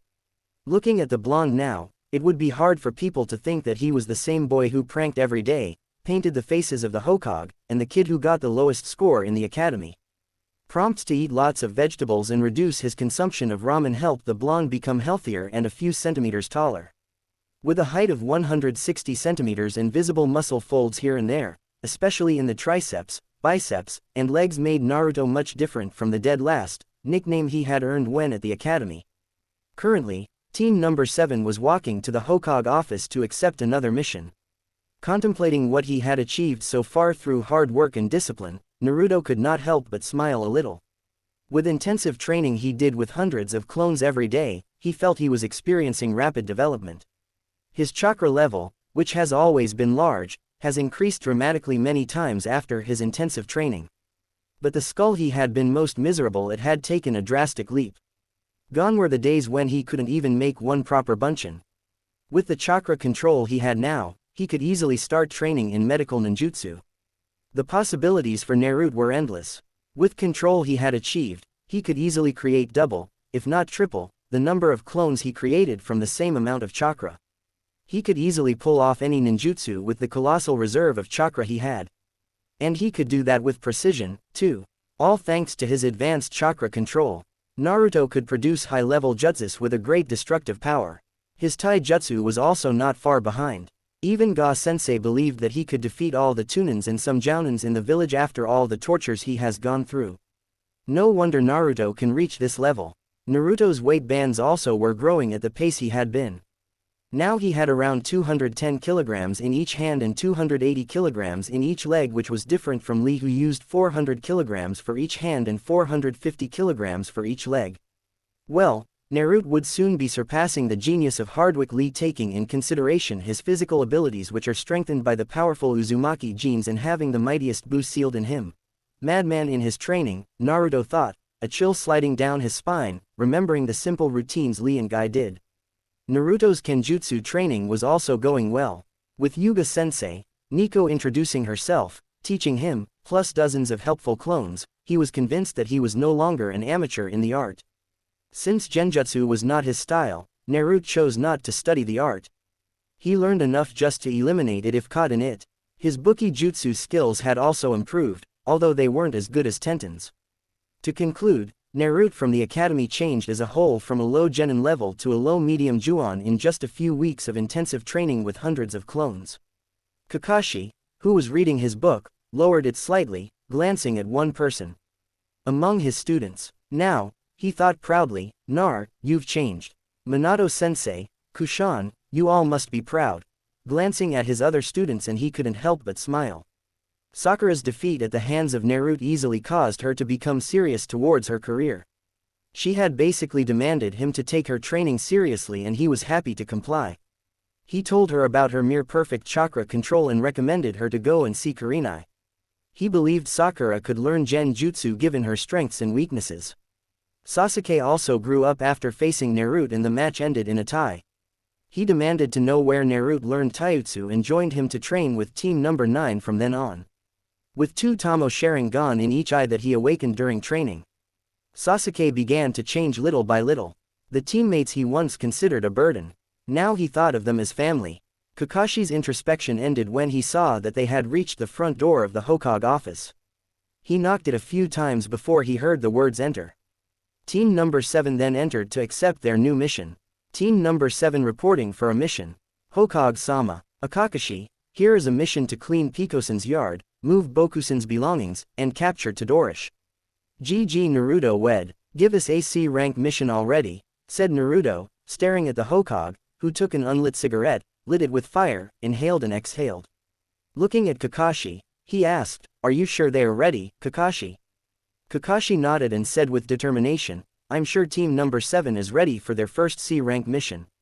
Hokage-sama, all right. Shifting through the paper, Harusan finally took one with a C-rank stamp on it. This mission is an escort mission. You are required to protect Tsunasan until he manages to return home safely to the Wave Nation. Do you want to accept this mission? Kakashi looked at his students and nodded. Harrison spoke with his secretary. Tell Tazuna to come in. A few minutes later, an old grandfather wearing a round hat and carrying alcohol said loudly, "Are these the shinobi that I contracted? Well, you guys look strong, especially the blonde," Suna thought. "All right, we'll head out this afternoon," Tuna said walking out of the Hokage office. "You heard Suna Sangenins prepare long-term mission supplies for a few weeks. We will gather at the west gate of the village in an hour." Understand. Hi Kakashi Sensei in Naruto house. Opening his eyes after waking up, Nar blinked several times and stared at the ceiling. Today is my first Kank mission. The day I will leave the village for the first time, he thought. After finishing his usual morning routine, bathing and all, he again changed his attire for the mission. This time, his gray t-shirt had pockets. His black pants also had some storage seals made by Tenten. He had his weights wrapped around his hands and legs as guards. Even his sandals had weights attached. His sword was bound tightly to his waist, ready to slash through enemies at a moment's notice. After getting ready, he sat in the lotus posture and started meditating to ease the input of information he was to receive. Just as he started with meditation, memories of hundreds of his clones invaded his mind. Don't ever stop practicing. You will never know what will be waiting for you later, Naruto muttered repeatedly, quoting a ninja textbook about strategies he read in the library. After reading a few books about the shinobi world, the blonde has gained information as to what life really is in this world. Of course, that was only the theory, but QB Ricky now at least had an idea as to what to expect outside the protective walls of his home village. Basic knowledge is what ends up saving the life of a shinobi, and it is often very crucial when stepping out of the village, although sometimes reality is completely different from what is taught in books. Closing his eyes, Naruto got a sudden input of information about some clones who were shouting and dancing happily because they managed to split the waterfall by hand. Made 1/3 of the leaf disintegrate, shrunk 1/3 of the leaf into their smallest form, sagged 1/3 leaves to the cell, and make the last leaf to smoke a little. Moreover, they were constantly improving. Nar frowned at his last achievement. As he expected, because the main element is wind, Team Number 7 had conducted a chakra affinity test 3 days ago. He would have difficulty mastering the opposite element, fire. So far, only the fire element that he trained has made no progress at all. Shrugging his shoulders, Nar exited the house. After all, it didn't matter much. He headed to the Konoha gate where his team was to assemble to start the mission. Konoha got greater than seeing that he was the first to arrive. Naruto leaned against the end of the gate with his arms folded. He could not help but reflect on the extent to which he had advanced after intensive training with the shadow clones he had done. Looking down at his weight bands, the blonde thought about how effective the exercise he was doing was using the weights. Flashback on. After doing 100 pull-ups as requested by Jensei, Naruto rested, leaning against a tree, wiping the sweat from his forehead. He tried to catch his breath. Naruto looked around to find that Neji and Tenten had finished their routine training. Seeing that their teacher hadn't arrived yet, he chose to wait. A few minutes later, Lee and Guy Sensei came in the field with the former bathing in sweat. Nar, come here, invited Guy, who was standing in the middle of the field. Naruto approached his sensei. "What's wrong, Guy, sensei?" Without saying anything, Guy raised his right hand, made a ram hand seal, and muttered, "Kai." At that moment, Nar felt his body had turned to a feather. It was 10, if not 12 times lighter. Shocked at this new change, the blonde tried to move his arms and legs, and they turned out to be much lighter, as if there was no air resistance at all. He murmured, "Wow, I feel like I can fly." Lee couldn't help laughing and he rolled on the ground.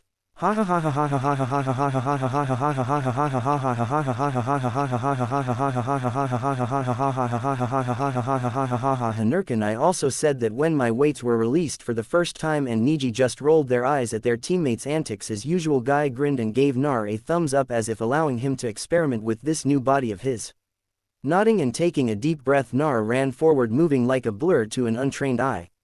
He suddenly threw himself to the right and was thankful for his instincts. Years of abuse had given Nar a sixth sense. He could feel something bad was going to happen. Rolling around a few times, Nar turned sideways and in front of his left was a tree. "Ah, thank God, I trusted my instincts. Otherwise, I would have been destroyed." Nar grinned at the thought of crashing into a tree at high speed. Lee stopped laughing. Suddenly, he stood up to clean himself, pointing his finger at Nar. He pouted, "It's not fair, Naruto. When I first tried my new speed, and I ended up crashing into a tree while you didn't." Nar scratched his head shyly and said, "Hee, I'm sorry, Lee, but my instincts were yelling at me to avoid it." Facing Guy, he asked for an explanation. "Releasing the weights on your body that you have been using will make your body very light. In other words, your strength and speed, when the weights are released, increase dramatically because there is no burden holding you back. This is why I encourage you and Lee to use weights when training. Even though what you see is a weakness, when the weights are released, the body will experience an unfamiliar reaction. With your movements that even fight air pressure, your brain is not ready for that." Lifting his finger, Guy said, "This way you need to get your brain accustomed to balance your speed and new strength. That is what I will train you in this exercise." Naruto nodded in understanding, feeling that he needed to do something for Team Number 9 Sensei. He bowed before Guy and said, "Thank you Guy Sensei, I wouldn't have come this far without your help." Feeling the hand on his shoulder, he looked up and saw Guy raise his thumb and give a big smile. "IGN youth, my students," Guy shouted, suddenly making Naruto blink in surprise. While sometimes things don't change, flashback off. When recalling the teacher and his friends in Team Number 9, Naruto smiled broadly. "They are good people, my precious people." His self-reflection was disturbed when he heard footsteps. Looking to the left, he saw Sasuke and Sakura, who had just arrived. "Hello, Nar," said Sakura, who received a nod from Nar. "Dob team," Sakura sighed resignedly. "Well, some things never change, right? So, how's your training going with the Team Number 9 team?" Naruto couldn't help smirking at the sweat that appeared on Sasuke's forehead. "Don't remind me, do flashback on Guy Sensei. I brought a new friend. He wants to join us after seeing how effective your training is for me." "I am after training with you after all," Naruto said while introducing Sasuke beside him. In front of them were Gaizensei, Lee, Niji, and Tenten, who had just come to the training ground. "Yosh, how youthful of you, Naruto, to invite your friends to fan their flames of youth," shouted Guy. Then he turned to Naruto's friend, who bowed and said, "I am Akiya Sasuke. Guy Sensei, please train me." "Raise your head, young man," Guy ordered Sasuke, which he obeyed without any questions asked. "Why do you want to practice with us?" he asked in a serious tone this time. I holding his hand with his eyes closed. Sasuke growled a few seconds, then let out his breath. He was holding in all this time. "I want to be stronger, Sensei. I have found my new family and I live to protect them. Also, when I meet him, I will get some answers," he whispered at the end. He has changed, Nar thought as he saw a rival beside him. He recalled that at a time Kakashi had advised him to prove him wrong. "What do you think about Sasuke? Do you think breaking the friendship will make you stronger? Have you ever thought for a moment why your good brother suddenly turned out like that?" Guy remained silent for a few seconds. Of course, he knew about the Iha incident. Everyone did. Showing a thumb and giving a broad smile, he shouted, "Yosh, that's a very youthful reason to become stronger, Sasuke-kun." He turned to his other students, "Welcome Sasuke-kun to our training. So today, to initiate his training, we are going to start with our warm-up with 25 laps around Konoha. Start. Hearing the warm-up routine, Sasuke's face lost its color. The expression on Sasuke's face was worth every pain Naruto had induced training with Guy's team. Nar would never let him live it down. Flashback off. Hee hee, every time I remember your expression. It never bores me, team. Nar grinned. Shut up, Sasuke said, gritting his teeth. Seeing that their sensei and client hadn't arrived yet, Naruto crossed his arms, closed his eyes, and leaned against the pillars supporting the huge gates that separated Konoha from the forest surrounding it. Thank you, Nar. You have made team number 7 better than before. If it wasn't for you, I wouldn't be the strong Sakura thought as she looked at the blonde. A few minutes later, Kakashi appeared along with Suna, who was carrying a bag on his back. Seeing that everything was all right, Kakashi said, "Is everyone ready?" Seeing the nods he received, he said, "Let's go." Team number 7 passed the village gates for Rai first time, blissfully unaware of the ups and downs they will face in this seemingly simple C-rank mission. Team number 7 headed towards the Wave Country in the Diamond Formation, which had Naruto on the point with Sakura and Sasuke on either side of their client and Kakashi rearing the back. A few minutes into the journey and Sakura broke the ice. "So Tazuna-san, does the Wave Country not have ninja?" It was Kakashi who answered her. "No, Sakura. Every country is not always a military village like the 5 major villages. Sometimes Nar tuned out of the ongoing conversation in favor of a puddle that had miraculously appeared on their route. The leaves of the trees have dust settled on them, nor is the surrounding soil moist. Neither has it rained for weeks. Which leads me to one conclusion. This is not a natural puddle. This is probably a Gen Z jutsu, thought Nar. Naruto glanced at Kakashi, who was casually reading a book. But if one observed his posture closely, they could see he was also preparing for a fight. Kakashi-sensei knows too. Probably he wants to see it play out, he thought. Making a ram seal secretly, Naruto thought Kai and felt himself becoming much lighter. With the little mastery Naruto had over the art of sealing, he could deactivate the weight seal any time. Acting as if he didn't realize anything, the blonde walked on. Seconds later, Naruto's hunch was proved right as 2 people jumped out of the puddle. They threw a barbed chain towards Kakashi and wrapped it around him and tightened it. The result was Kakashi's broken body with blood gushing. 1 down, 3 to G- before the man could complete his sentence. He was forced to vomit because of the blow that blonde landed on him. URG, I don't even see him move. The attacker thought with wide eyes. Sasuke and Sakura, protect Chunin. Nar shouted as he prepared to fight. Realizing that his brother had been beaten, the other man ran toward the blonde with a wave of anger. What did you do to go and Ian? You damn tree hugger. Pulling his hand back, he swung the chain towards Naruto, who just ducked to avoid it. Seeing the opportunity, Nar did a sliding tackle to the back that made Go's brother fall on his ass. Blocking and holding the chain with his right hand coated with chakra that was swung by the recovered Go. Naruto pulled it with all his might to bring Go flying towards him, swinging his left hand back. The blonde struck a blow into Gao's stomach with all his might.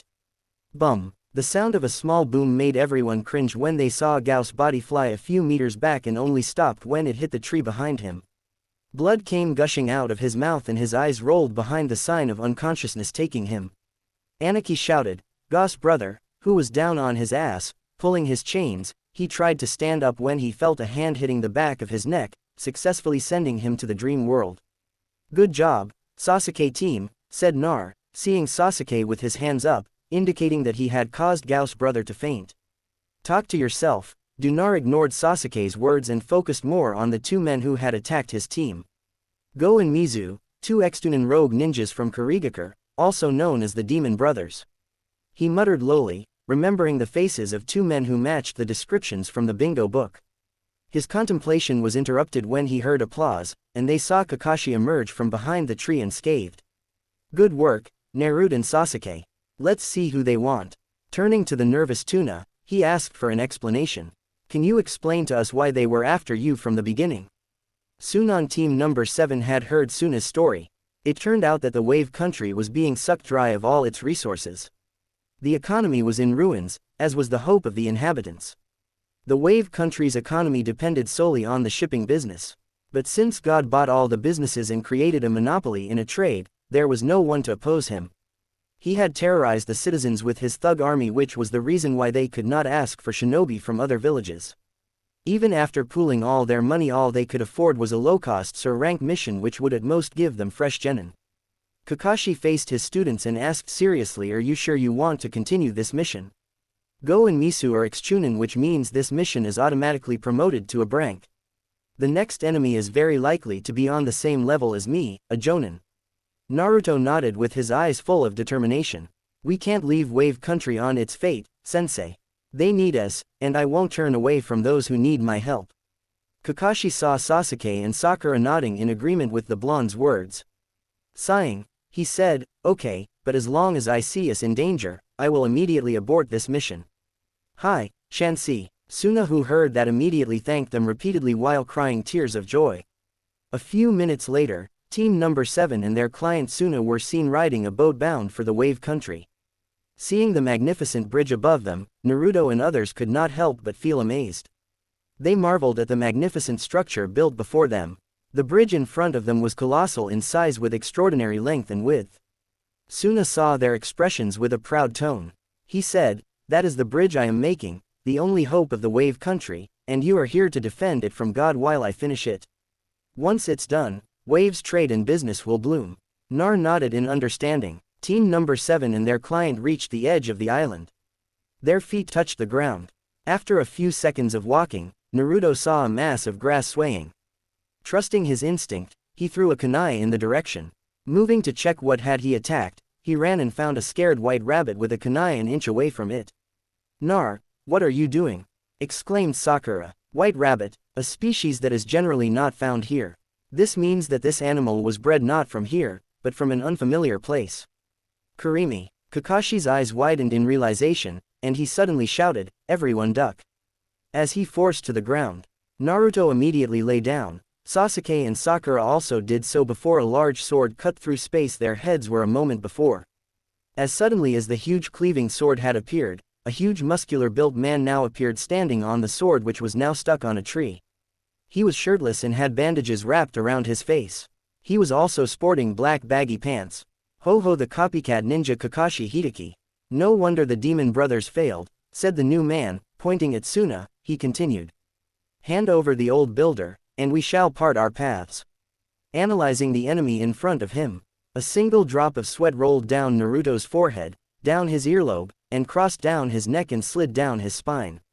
Tall and muscular, bandaged face, big sword, Mimochi Zabuza, an ex-Jounin rogue ninja, earned the nickname of the Demon of the Bloody Mist and a part of the previous generation of 7 swordsmen from Kurigakure. Naruto thought, swallowing his saliva nervously. Kakashi raised his Sharingan and stared at the man who had just arrived. Zabuzumochi, sorry, but I can't just hand him over to you. Everyone, protect Chunin, he shouted, at his students who nodded and formed a circle around Suna to protect him. Hee, so that's your decision. Prepare yourself for death. Without waiting for Akwabuza jumped from the tree, grabbing his sword with least of effort, he slashed his sword downwards with the intent cleave Kakashi into two. With an equally effortless strike, the attack was blocked with Kakashi's kana. Clang clang clang. During the fight between Kakashi and Zabuza, Naruto trembled, conflicted with himself, his thoughts not helping at all. Naruto Pav, will I have to fight them too? A Jonin, a member of the 7 swordsmen of Most, one who earned the nickname Demon, or should I run away, never engage an enemy who is far stronger than you? Retreat. Prepare a battle plan. I quoted from a book I had read near the end of my thoughts, trying to reason with myself. Will I have to kill him? Am I even ready to claim my first kill? In the world of shinobi, there is no such thing as a fair fight. It is kill or be killed. This is the harsh reality of our world. I thought bitterly, quoting another line from the same book. The atmosphere changed drastically in a few minutes. The air got thicker, almost choking, killing intent from both the A-rank ninjas was suffocating. Clenching my fist, I closed my eyes, trying to think what Gigi would do in my current situation. I thought about Guy-sensei and Team Number 9, my teammates Sakura and Sasuke. I opened my eyes filled with determination. They were my precious people. I couldn't spit on their legacy, their beliefs. I couldn't let innocents suffer because I was unsure of my capabilities. I wouldn't allow one person to make others' lives miserable just because he wishes to. I will protect the Wave Country. That was the moment I realized why shinobi kill. We kill so that innocents are kept out of harm's way. We kill so that there aren't more people like God out there. We kill because we have the power to make a difference, a change. We kill to protect. With my mind prepared, I took a deep breath to calm my nerves and to prepare my body for a battle. I took a sweep of the battlefield only to see Kakashi-sensei trapped inside a water ball that was hovering with the no-brow freak standing beside it with his hand outstretched. Knowing what I had to do, I made a hand sign. End Naruto POV. When Kakashi was trapped inside Zabuza's water prison, no jutsu, he told his team to flee, abandoning him. But because of the massive killing intent being released by the Kiri swordsman, team number 7 just stood frozen. Gritting their teeth at their glaring weakness, Sakura and Sasuke were surprised when heard their other teammates shout, "Suan, Mizua." Looking to the side, they saw the blonde cupping his right hand under his mouth and water came gushing out of his mouth like a jet at high speed towards Zabuza. Seeing the water being launched at him, Zabuza gritted his teeth and jumped to avoid the jet of water, which forced him to release Kakashi from his captivity. Kakashi didn't waste the opportunity knocking at his door and immediately jumped to his feet and moved out the water body to his student's side. "Good job, Nar," he commended the young blonde. The blonde remained silent for a few seconds, staring straight into Zabuza's eyes.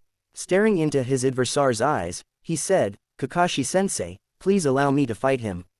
I know I am sounding arrogant and childish, but as a Kenjutsu user, I want to measure myself against a worthy foe. I need to see my progress, how far I have reached." Naruto pleaded, still gazing straight. Kakashi couldn't bring himself to deny his student's request. Not after seeing the same gaze once his sensei had. Sighing, he said, "All right, but one lethal blow and you're out." "Got that, and I am still backing you." Naruto nodded and turned his attention to the real Zabuza. "Do you think a kid like you is a ninja?" growled Zabuza, taking the blonde wish to fight him like an insult. He continued, "You are kids who don't know the true meaning of being a shinobi. A true ninja is one who has killed, who knows how fickle life is. One clean slash and that's it. True ninjas are those who have seen the horror in their enemy's eyes, who know wush." Naruto ignored his words and dashed forward as soon as Kakashi permitted him. Running on the water, he ran towards the self-proclaimed demon and drew his sword. Naruto's running on water. Sasuke and Sakura were surprised to see their teammates do something extraordinary. They hadn't known Naruto knew how to do that. Bringing his sword in a downward slash, he tried to slice Zabuza from above, which blocked by the Kiri demon with his large sword. "Boy, do you want to die?" Challenging a member of the 7 swordsmen of Koreaker in sword play as suicide. "I thought the sharing monkey taught you better than that." With that, Zabuza overpowered the young swordsman and kicked him, which made him fly back. "All right, if you want to die that badly, be my guest," Zabuza said with mirth. Nar made one Kagaban who caught him midair and propelled him back towards Zabuza. He then tried to slash the elder swordsman from the right with the intent to cleave him in half, which was avoided by Zabuza by ducking. The rogue Juon did a reverse slash to which Nar reacted by jumping back. Nar then channeled little chakra to his feet and jumped back at Zabuza. His sword extended outwards aiming at the Kiri swordsman's face. Zabuza ducked to the right when Naruto chuckle caught his attention. "Gotcha." Futon Rapusho, one of Naruto's clones, who was hidden until now, made several hand seals before clapping his hands together and launching a compressed storm. With the position of a straight line between the clone, its creator, and Zabuza, the clone steered to his left as to not hit the original. But Zabuza wasn't so fortunate. "What?" Zabuza thought with his eyes widened to see a compressed storm heading towards his head. Lifting up his large sword and using it as a shield, he managed to hold himself but had to retreat several meters as a result. Seeing Zabuza still stunned, Naruto wasted no chance. He deactivated the seals in both arms and legs and sped forward. Blur. That's all Sakura saw when she saw 2 swordsmen engaged in a lethal yet graceful dance. Kakashi and Sasuke both had their sharing gun active to keep up with the fight. They could clearly see Nar aiming at Zabuza's lungs, but failing inevitably when Zabuza kicked him away. Nar again tried to stab his heart, which once again was blocked by Zabuza. And all this happened in less than 1 second. "Boy, you're not too bad yourself, but learn to know your place," Zabuza shouted near the end, barely avoiding a slash-aimed Aris. "Honor's all mine, Demon-san. No matter how much I want to beat you up, being praised by one of the 7 swordsmen of the mist is a privilege." Naruto replied, blocking another blow from the large sword. "Impressive strength, boy, you could block my sword without being pushed back. Only Kisame could make such a claim earlier. but I guess your name is also added to the list. Zabuza continued, but unfortunately for you, that's not enough. You're just an amateur. But being an amateur, you could fight toe-to-toe with Kiri swordsmen. You'll go far, kid. But this is your first Kenjutsu fight, isn't it? Let me give you lessons so that you don't lose to anyone other than this demon of mist. First lesson, be vigilant. And with that, Zabuza pulled a Naruto trick, having his water clone attack the young boy at the same time, trying to remove his head from his shoulders. Nar switched places with a Kagunin he had kept hidden until now.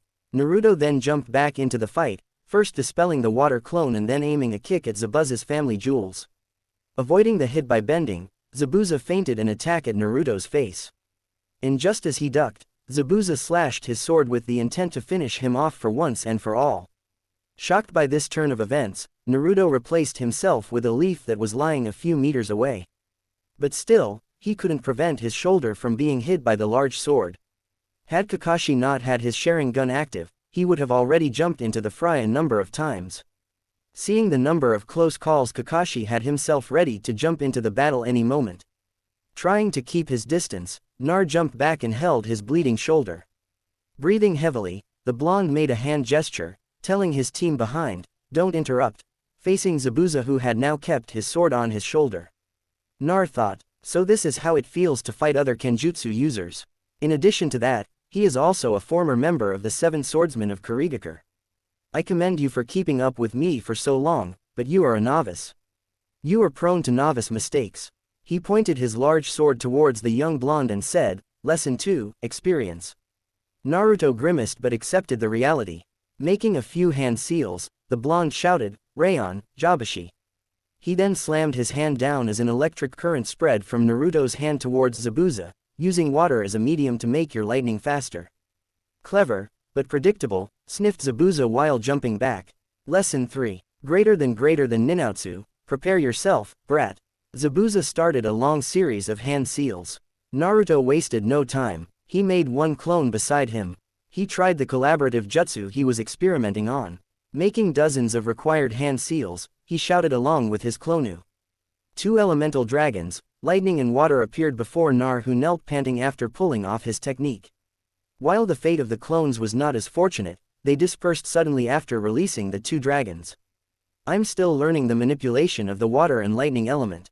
I think I put too much chakra for both techniques, he thought weakly. Oh shit, Zabuza murmured while launching his own water dragon. Futon, Suin, and Ron. Naruto, you're amazing. To think that a genin can use 3 different elements, Kakashi thought in surprise. 2 elemental dragons shot forward and merged into one, making the water dragon reinforced with lightning, and they collided against Zabuza's water dragon. Bum! A large explosion erupted at the scene. Saying Zabuza was a little shocked would be saying Suna has a little sand. He watched in awe as the water lightning dragon pierced through his water dragon. Having no time to dodge, he tried to put his large sword in front of him. In vain. Zabuza, Naruto thought as he saw his jutsu easily penetrate through Zabuza's fickle defense. Each elemental dragon is at least B rank. If the 2 elements blend together, it is very possible that it will be ranked as an A. Just as Naruto foretold, the elemental dragons pushed Zabuza to the river bank through trees and exploded in the middle of the forest, creating lightning bombs that crept over everywhere. Bum! Naruto's jutsu ended up creating a huge crater of radius 15 meters and the area around it had been razed to dust. Nar Sasuke thought with clenched teeth, seething as he watched his teammate do something extraordinary again. Seeing that his jutsu was now finally finished with its effects, Naruto took a deep breath, stood up, and ran over to the crater. Arriving there, he saw a badly bruised Zabuza, twitching and convulsing at short intervals. The effect of the electric current strengthened by water is good, very good indeed.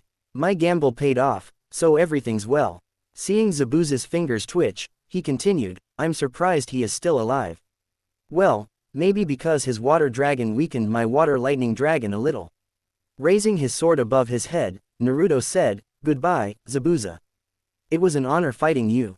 And with that, he was ready to swing his sword when suddenly 2 Senbons stuck Zabuza's neck, making him go limp instantly. A minute later, a ninja wearing a mask with the symbol of Kurigakure shined at the location. Hunter and Naruto thought to himself, the ninja who had just arrived said, Thank you for weakening this rogue ninja, Kohasan. I need to take him back to our village. Without waiting for the blonde's answer, the masked shinobi Ruka and Shun shined away. Ha ha. Nar, who was exhausted, sat on the ground for a moment as the adrenaline rush subsided. So this is how it feels like fighting in the real world. He muttered as he stood up, cleaning his clothes, and walked to where his team was. Reaching his team, he could not resist the urge to scratch the back of his head, seeing the surprised faces of Sasuke and Sakura.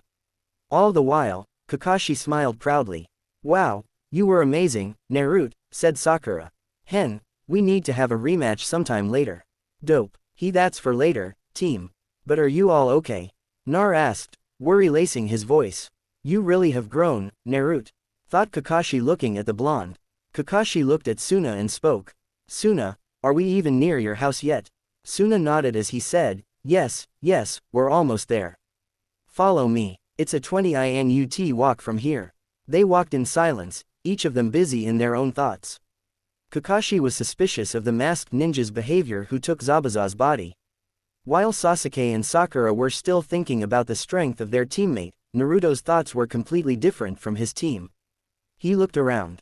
On the state, Wave was left in the place rire of despair, disloyalty, hunger.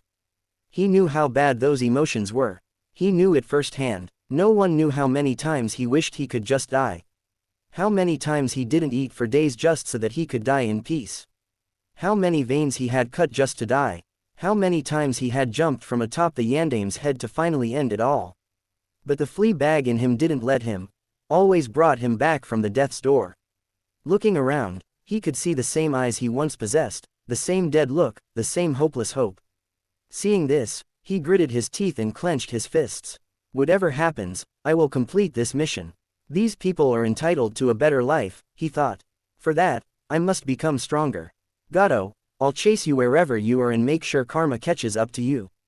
In Tezuna's house, after meeting with the tsunami, Tezuna's daughter, Team Number 7 were shown their rooms. Team Number 7, except Kakashi, who was resting in the room, were helping Tsunami with dinner when everyone is eating quietly. Suddenly, Inari, Tsunami's son, broke the silence and yelled at Team Number 7. Why do you keep trying? It will be in vain. God will kill all of you. Everyone was quiet. Naruto, who rubbed his mouth after eating, stood up and started with a low voice. Then what should we do? Hide and run from a jerk who took over your country? Who is torturing the people of your country every day? You are not the only one who has lost someone you cared about. You at least have something to remember them by. You have loving family who care about you and love you wholeheartedly. Get out of your house. See how other children younger than you are living. Near the end, Naruto ended up shouting. At once, all the bad memories, all that despair, that loneliness, those experiences hit him with full force. At least you have a family to love you. Cherish them. You never know when they'll be taken from you to never return. Appreciate their efforts to make you feel better. You at least know their faces. Know that they love you with all they have. He was speaking in a low voice. He then faced Inari again. This time, Naruto's eyes had lost their shine. When you stop crying, you'll know how much your family is sacrificing for the sake of your country. And I will die before I flee from this country without freeing you all from that God's rule. Because when we stop trying, we stop living. We're no better than a corpse by then. Calming himself, Naruto then proceeded to walk out of the house. At the doorway, he tilted his head and said, "Tell Kakashi-sensei that I am outside should he need me." What was that Nar? He is a child. He shouldn't have those eyes. Asked Tsunami in disbelief. She thought to herself, Konoha is no better than other shinobi villages in the forest.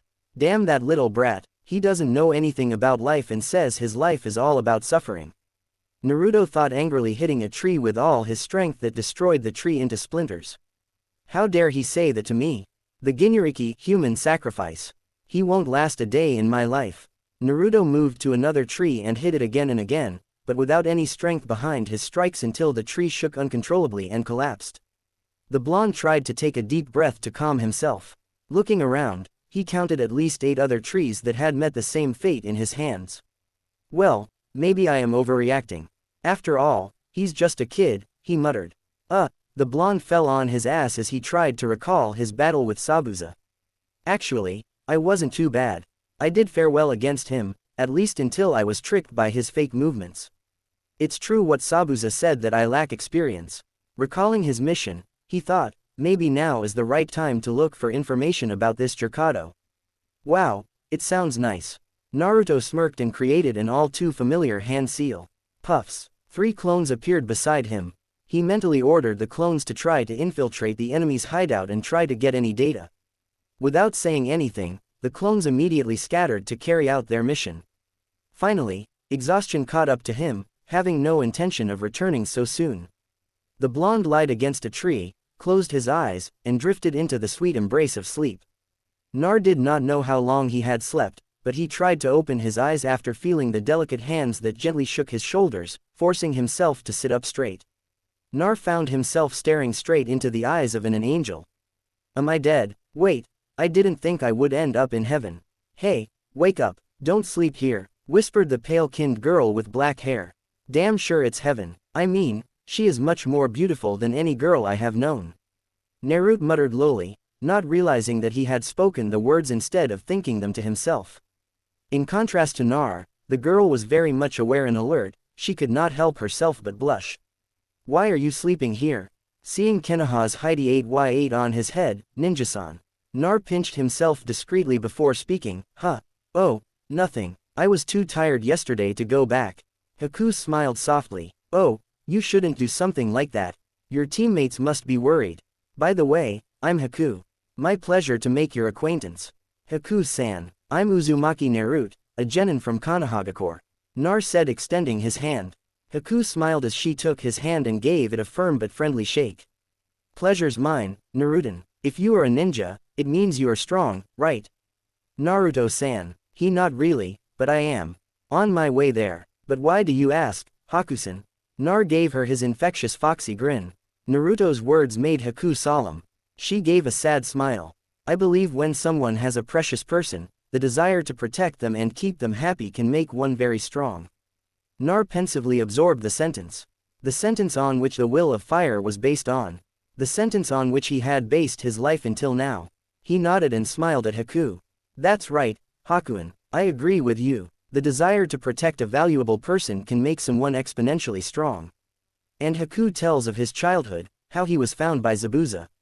He was trained and became his tool. We've had almost the same life, Hakuin. People trying to destroy what they don't understand, Naruto thought, remembering his own past, the hatred and ignorance he had to endure. Seeing Haku holding a bucket with a few leaves in it, he asked, so, what are you looking for? Haku-san, oh, I'm looking for herbal leaves to heal someone's wounds, Haku said while showing the contents of the bucket. Can I help you? Nar asked with his usual cheekiness. As you wish, Naruto said.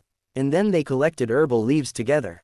A few minutes later, when Haku's bucket was almost full, she stood up and leaned towards Naruto, whispering, thank you for helping me, Naruto-san. Just as she turned around and was about to step away, she was stunned by Naruto's next words. Why, Hakuin, why do you work for a person like Zabuza? Naruto's low murmur caught her off guard. Jumping back, she took out her kunai and prepared to fight. How do you know? Haku asked in surprise. Even though I am not a censor, but I can feel the similarities between you and the hunter nin who took Zabuza. In addition to that, the fact that you're collecting herbs to heal someone. You weren't even concentrating on the leaves you were plucking. It indicates that you have been doing it for a long time. And one more fact sold you out. You shouldn't narrate your life story to someone. You went with the flow and ended up revealing much more than you intended to. There are other facts. The Senbon Zabuza was hit with. They affected an important region. They affected the blood flow so that we couldn't sense any pulse, effectively putting him in a death-like state. You're the hunter nin, aren't you? Why are you doing it? Haku's eyes softened. You won't understand. Naruto-sanuma is everything to me. She turned around and said, goodbye, Naren. If we had met in different circumstances, I'm sure we could have been friends. Smiling sadly, Naruto said, see you, Hakuin. And next time you are disguising yourself, be sure to switch your weapons to something other than Senbon. Haku couldn't help but chuckle. Even though he knows I am an enemy, he is giving me tips. You're a unique one, Uzumaki Naruto. Watching as Haku's back became less distinguishable. The blonde turned away. Just as he took the first step towards his team, a memory from one of his clones hit him. Standing still for a second, he processed the information and then sped towards Suna's house. I have to tell Kakashi-sensei immediately. Looking up and seeing that the sun was setting, he ran to their client's house. Entering the house, Naruto was greeted with the view of the Suna and his family having breakfast. Hinting at Sasuke and Sakura to follow him, they entered Kakashi's room. "Kakashi-sensei, how's your condition?" asked a worried Naruto as he entered the room. He pulled the nearest chair and sat next to Kakashi. Sasuke and Sakura also doing the same. Kakashi opened his eyes slowly and looked at his students. "I'm fine, just a little chakra fatigue from activating the sharing continuously." Before saying anything, Naruto made a few hand seals and slammed his hand on the ground. The walls of the room glowed for a few seconds before it was normal again. Seeing the questioning gaze of his teammates, he simply answered, a silencing seal. "Kakashi-sensei, I need to tell you something. Earlier, I created several clones to infiltrate Jikado's. I mean, God's hiding place. Turns out that when we will be fighting Zabuza, he intends to attack us all with his thug army. If we end up killing Zabuza, good enough. If not, he will kill both of us since we'll be already exhausted after fighting among ourselves. He will have an easier time. In other words, he will be breaking his contract with Zabuza, so we'll be fighting over nothing." Naruto took a breath before continuing. After eliminating the immediate threats, he will build the bridge for himself to increase his business. In short, he'll be killing 3 birds with 1 stone. Silence reigned the room for a few moments when Sakura asked in a resigned tone, "Does that mean Zabuza is still dash?" Seeing her teammate and sensei nod, she didn't need to continue. "Kakashi-sensei, I have a plan that will benefit both parties." Naruto spoke again. "We can inform Zabuza of Jerk God's plans and wait for him and his cronies to show up, and when he does, we beat the __ out of him together with Zabuza. We did not fight Zabuza needlessly." Kakashi was silent for a few moments. "Actually, it's a good idea, Naruto. However, as a ninja, we have to expect the worst. What if Zabuza doesn't want to accept our proposal? Then we will have to fight seriously. Do you understand?" Seeing his students nodding, he added, "If we see Zabuza's condition, chances are he will need a week to recover. In the meantime, I will train you as hard as possible." "Understood. Okay, so now scram. I need to rest." Next morning on the tallest tree of the island, one could see a bright yellow mop of hair dancing freely in the wind while the sole heir of the Uzumaki clan meditated sitting calmly on the tree. This time he wasn't meditating to manage the information influx he receives from his clones, rather to calm himself and to think about things. Naruto had a lot in his mind lately. One of the most important stuff he has been thinking about his first kill. "I have to be ready for my first kill. This is the ninja world. Kill or be killed. Cannot waver now. I will kill not to enjoy but to protect." In the many shinobi strategy books he had read, research showed that 90% of ninja experience tremendous emotional shock when they take their first life. Except for serial killers and psychopaths, they're a different story. As a human, it is normal to feel guilt and regret for taking something you can't give. When more if you later come to know they were innocent. That guilt eats one from inside until what remains is just a hollow shell of their former self. As long as one feels sorry for his actions and strengthen his mind that it is the best decision, it is a sign of a normal and strong shinobi. What did you expect from a world where 5-year-olds are taught how to slit throats so that one dies as painfully and as fast as possible? You can run very fast, become a war messenger.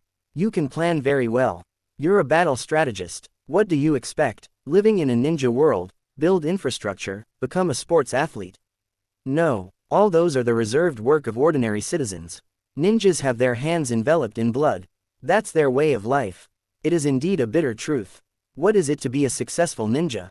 As long as there are evil ninjas, someone has to eliminate them. As long as there are others who torture innocent people, there will be others who will kill them. A ninja must always be able to control his emotions well. A ninja must be able to distinguish precisely when it is time to be angry, cry, calm, etc. A ninja must be able to withstand a heavy burden both mentally and physically. As long as one dons the village hide in his body, he must get ready to forget the happy life. A ninja must sacrifice so that those who have no strength can live better. Naruto always remembered this ninja philosophy which he had read in the book True Shinobi by Tobaramaju. Second Hokage. His reverie was stopped by the screams of his teammates who were about to start the second chakra control exercise, water walking. "Nar, do you want to join us?" Sakura shouted from below. Nar shook his head and he shouted, "Sorry, Sakura, I have something to do." Moreover, I already know the exercise. Sakura now remembered how Nar was running and fighting on water against Zabuza. Nodding to Nar, she went on to try to complete the exercise. A week, will I be able to pull it off? Sighing, he again muttered, well, I don't have a choice. I need to, or else I'll die the next time I meet a stronger opponent. Making a clone and telling him to inform Kakashi-sensei about what he was going to do. Nar bit his finger, drawing blood, and made a few hand seals. Wild boar monkey ram, Naruto said as he slammed his hand down. Kuchiosu puffs. A cloud of smoke erupted at Naruto's place. When the smoke dispersed, the space was vacant of the blonde Uzumaki. Where has our favorite blonde gone? Will he be back? In an unknown place. There darkness all around, not a speck of light. Crows caught as the hisses of multiple snakes echoed on the clearing / as snakes littered the area. But even then, there was something that glistened in the dark. A slimy texture slithered over itself, continuously coiling and uncoiling itself. All of a sudden, there was a small puff of smoke near one end of the slimy long object. The sudden intrusion had piqued the interest of the colossal being that had been pacing around the expanse. This short sudden flare of light was reflected by a dark slimy body. In places its body had mud clinging from the swamp half its body was lying in. The smoke dispersed to reveal a very known mop of blonde locks. Where am I? Trying to compose himself, Nar steadied himself, being shaken after whatever happened with him. That was when he felt something slimy rubbing against his hands. Paying attention to his surroundings, he could hear numerous hissing sounds coming from all around him. He slowly turned around when he shocked to his core. Behind him was a huge, almost double the size of Gamabanta reptile. It was coiled and its head was hovering high over the blonde. Its red eyes stared through Naruto's very soul. Even though Nar had not seen its eyes, he could feel the gaze of the snake. Naruto froze in shock while the beast's dark red two long tongues hissed at him, moving closer and farther. That was all he could see. The darkness in the area allowed him to see only so much, unseen to Nar. Half of the creature's body was lying in the swamp surrounding the ground he was standing on. What are you? Nar stammered out, even though he knew that shinobi must remain calm under any circumstances and not panic. But experiencing something so astounding for the first time and not getting nervous was something only a few people could pull off. Namely, Danzo's best route. Still staring into his very soul, the beast's voice boomed. Ho ho nen, it's been a long time since I have met one of your kind. I had almost forgotten how tiny you beings were. I doubt how many years it has been. No, maybe it's been decades since I last met your kind. Naruto made a ram seal and a small flame appeared from his index finger. Now he could see his surroundings clearer. He looked up to see the coiled form of the colossal snake. He could see the swamp surrounding them and the black mud clinging to the slimy body of the being. Black soil, black leaves, swamps, Nar thought, looking around. Nar then looked up to see the creature he was in the presence of. His eyes threatened to pop out of their sockets on shock. The creature in front of him was colossal, so high he could not guess the actual size. Its head was hovering at least 100 meters over Nar, and the width of its body was on a minimum of 10 meters. Thick dark green scales covered its body with two long horns protruding out of his head, and a deep red long tongue that kept coming out and in of his mouth, hissing at the blonde. Holy __, such a thing exists, Nar thought in a mix of amazement and fear. Who are you? Nar asked cautiously. After all, it is not every day that someone finds themselves in front of so giant beings. Well, it is Uzumaki Naruto we're talking about. Anything is possible for him. The creature in front of him hissed, and somehow this time the hiss made sense. Ninhen, you and your kind are always the same, always hostile, always cautious. As for me, I have many nicknames. The Water Lord, CSP Plitter, Summoning Monster, and Ancient Reptile King. I am the mighty Amethyst, the creature answered in a thunderous voice. Now that you have made it in here, I wonder who you might be. My name is Uzumaki Nar, and I am the Jingariki of the QB. The creature narrowed its eyes for a moment before it again burst into a fit of hisses. If Naruto had to guess, he'd say the creature Amethyst was laughing, but he couldn't be sure. While laughing, or that was what Nar thought the being was doing, its tail started hitting the ground repeatedly. This simple movement caused the wind to blow and the ground to shake uncontrollably, which made the blonde lose his ground and his fell on his ass. Ha ha ha ha ha ha ha ha ha ha ha ha ha ha ha ha ha ha Gentriki ha what a surprise how does it feel sealed stupid fox ha ha how many centuries have passed since our last battle arrogant fox Naruto's eyes widened and he staggered back an inch you fought with the QB Naruto shouted pointing his finger at the creature in front of him of course that arrogant fox thinks of himself as the strongest creature in all regions air and water. Let's just say he didn't conquer everything because I kicked his butt when he wanted to take over my territory. The reptile king said with cold gusts of wind blowing out of his mouth. Nar gasped in disbelief. This monster fought with the QB one-on-one and was still alive to tell the tale. Hell, he even won the battle. Just how strong was the creature in front of him? Unknown to Naruto, deep inside the seal, red eyes with vertical irises opened, growling, "Cage. Amethyst, you reptile bastard." After a few seconds, Amethyst stopped laughing and asked Nar, "So, boy, what are you doing here? Don't tell me you are trying to summon an animal without signing a contract first." Seeing the blonde nod, Amethyst let out a tired sigh. "Nen and their ignorance," he murmured. "Listen, boy, if you want to sign an animal contract with my kind, the Snake Clan, I will be happy to help you, but it's a pity. Now, I can't do it." Nar then asked in a serious tone. "Why do you want to help me? The fact that you made it here is enough for me. You know, when someone uses a summoning technique without having a summoning contract, that person will automatically be teleported to the animal's realm in accordance with their nature. So since you were transported here, you must be unpredictable cunning, you wish to be the strongest and the best there is, right?" Seeing that the boy in front of him nodded with eyes widened in disbelief, he continued, "Because my nature and character are the same as you. Therefore, you were transported here and not to other animal realms. Another example, if someone has a proud, power-thirsty, and bloodthirsty nature, then it is very likely that the person will be transported to a wild beast realm, most likely a lion, tiger, or hyena." Then he asked the blonde, "Boy, do you know why there aren't many ninja with summon contracts out there?" Nar shook his head. "That's because it's not an easy task, be a summoner.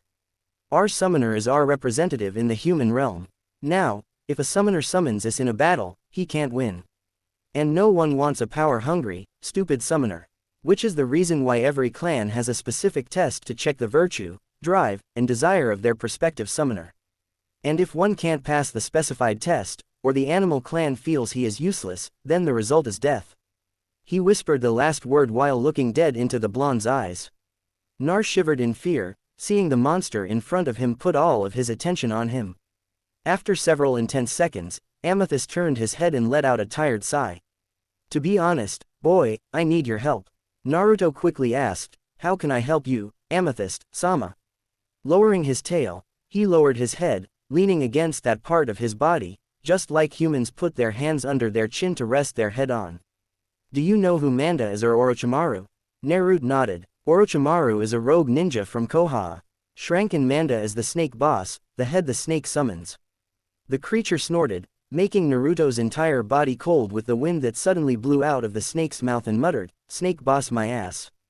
Turned his attention to the blonde and continued, "This story began 15 years ago. At that time, I was the only king of the whole reptile species. I was adored by my kind and feared by outsiders.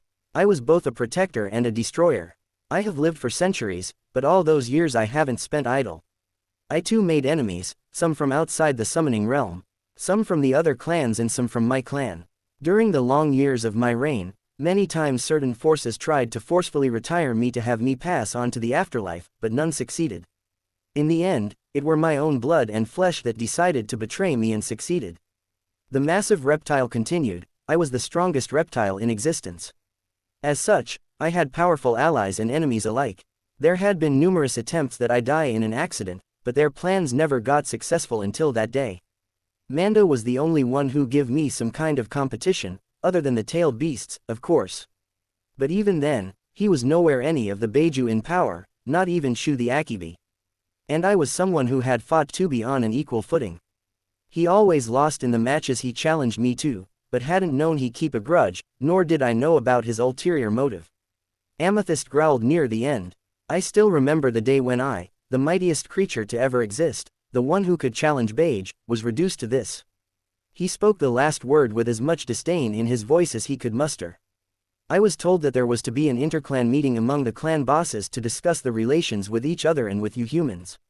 I had departed for the location a day earlier than the scheduled day. But before I reached the location, I was ambushed by that damn Manda and his allies. He had that arsed Orochimaru with him and another redhead. Both of them were wearing black cloaks with red cloud motifs. Alone, Manda could never even dream of defeating me. But with the seal master Orochimaru had with him, things were different. I was distracted by Orochimaru and Manda when the third one pulled out a scroll. The being looked on Naruto before saying, almost of your size, if not bigger, and did dozens, if not hundreds of hand seals, and large chains came out of the scroll and pulled me into it. I don't know where they were taking me, but before we reached there, the scroll malfunctioned because of my chakra and my size. The scroll self-destructed leaving me here. I don't even know which realm I am in. But if the time here is same as in your world, it would be almost 2 decades since I came here. And if it is, according to the summoning realm, almost a decade and a half. And if the time cycle here is totally different than there, I don't know. In a jest, Manda betrayed me and would have probably taken over the clan, separated all species, or probably killed them all off just as he wanted. Or he would have told my personal followers some cooked-up story of how the other clans called me into a trap, AMD killed me, or something along the same lines. Amethyst completed his tale. Nar, who was silent during the story, suddenly had his eyes widen in surprise. And Amethyst didn't notice because to him, Nar was but a speck of dust. Red hair and sealing Uzumaki means there are other Uzumaki still alive, he thought happily. Wait, killing other species. Where did that come from? Naruto's mind rebooted. Oh, I didn't mention it, did I? Well, under me, all reptiles had untied to become one clan. But Manda didn't like that. He felt they were beneath us, snakes, and wanted them to be exiled. But I rejected his ideas. They gave our clan versatility. Amethyst explained. Ah, so if I kill Manda and Orochimaru, will you be able to become the boss again? Amethyst moved his head vertically. Naruto took that as affirmative. I will be happy to make you the summoner of a new snake clan. I heard that Orochimaru only made our type look bad in the eyes of the world.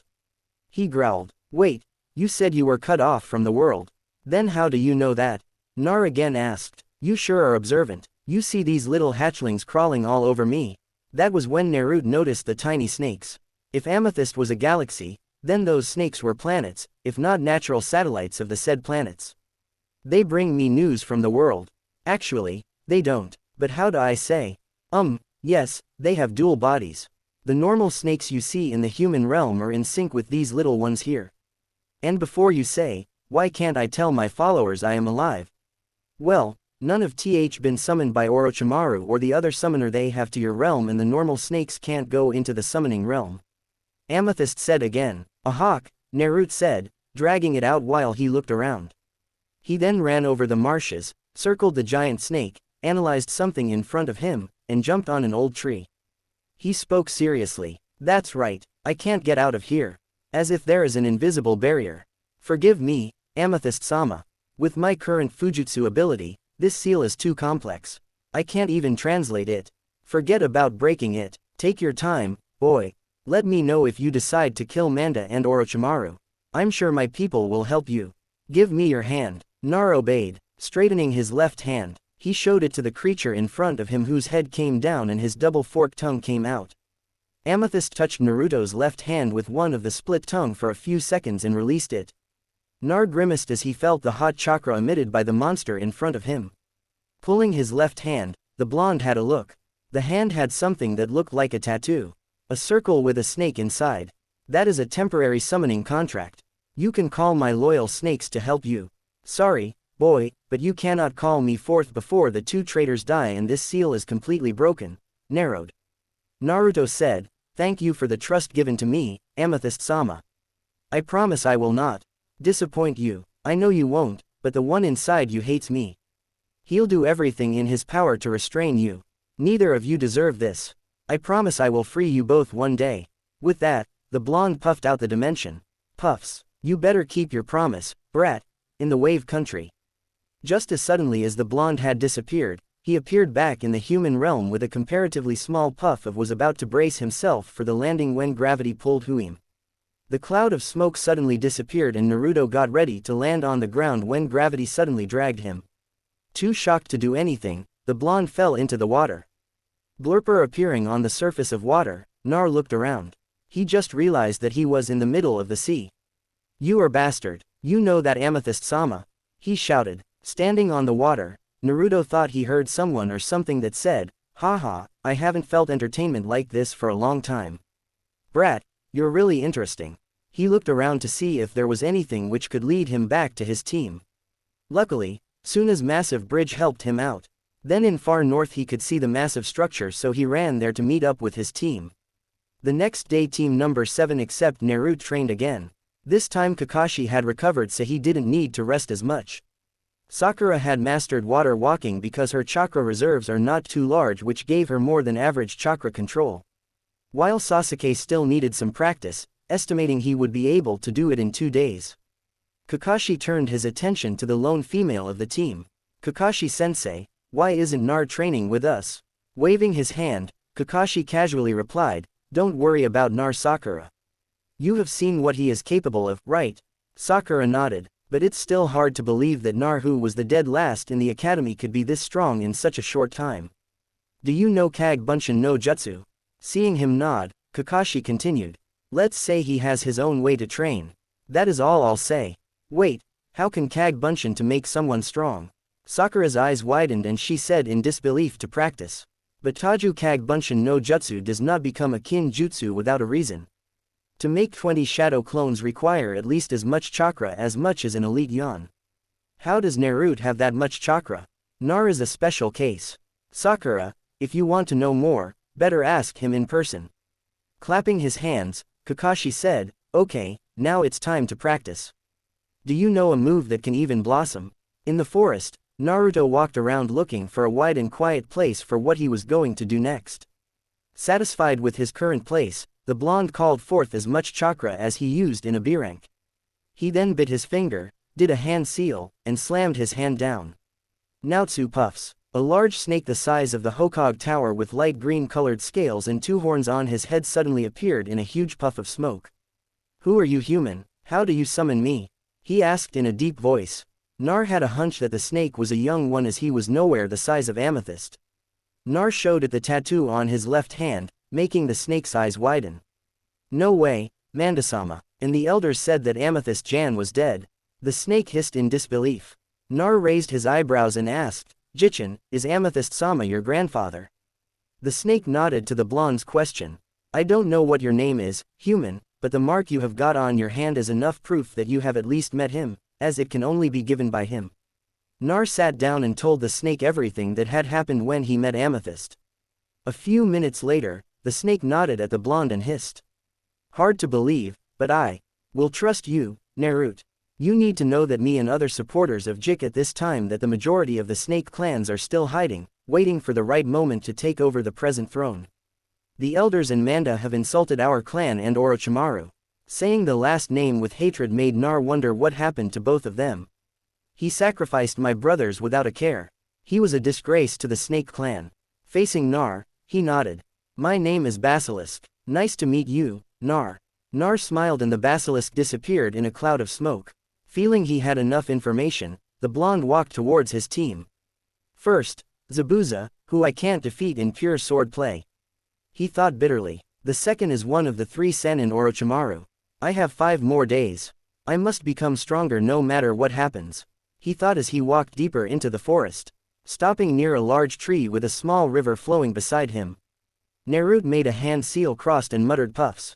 Hundreds of clones appeared in the area. "I want you to be divided into 6 groups this time.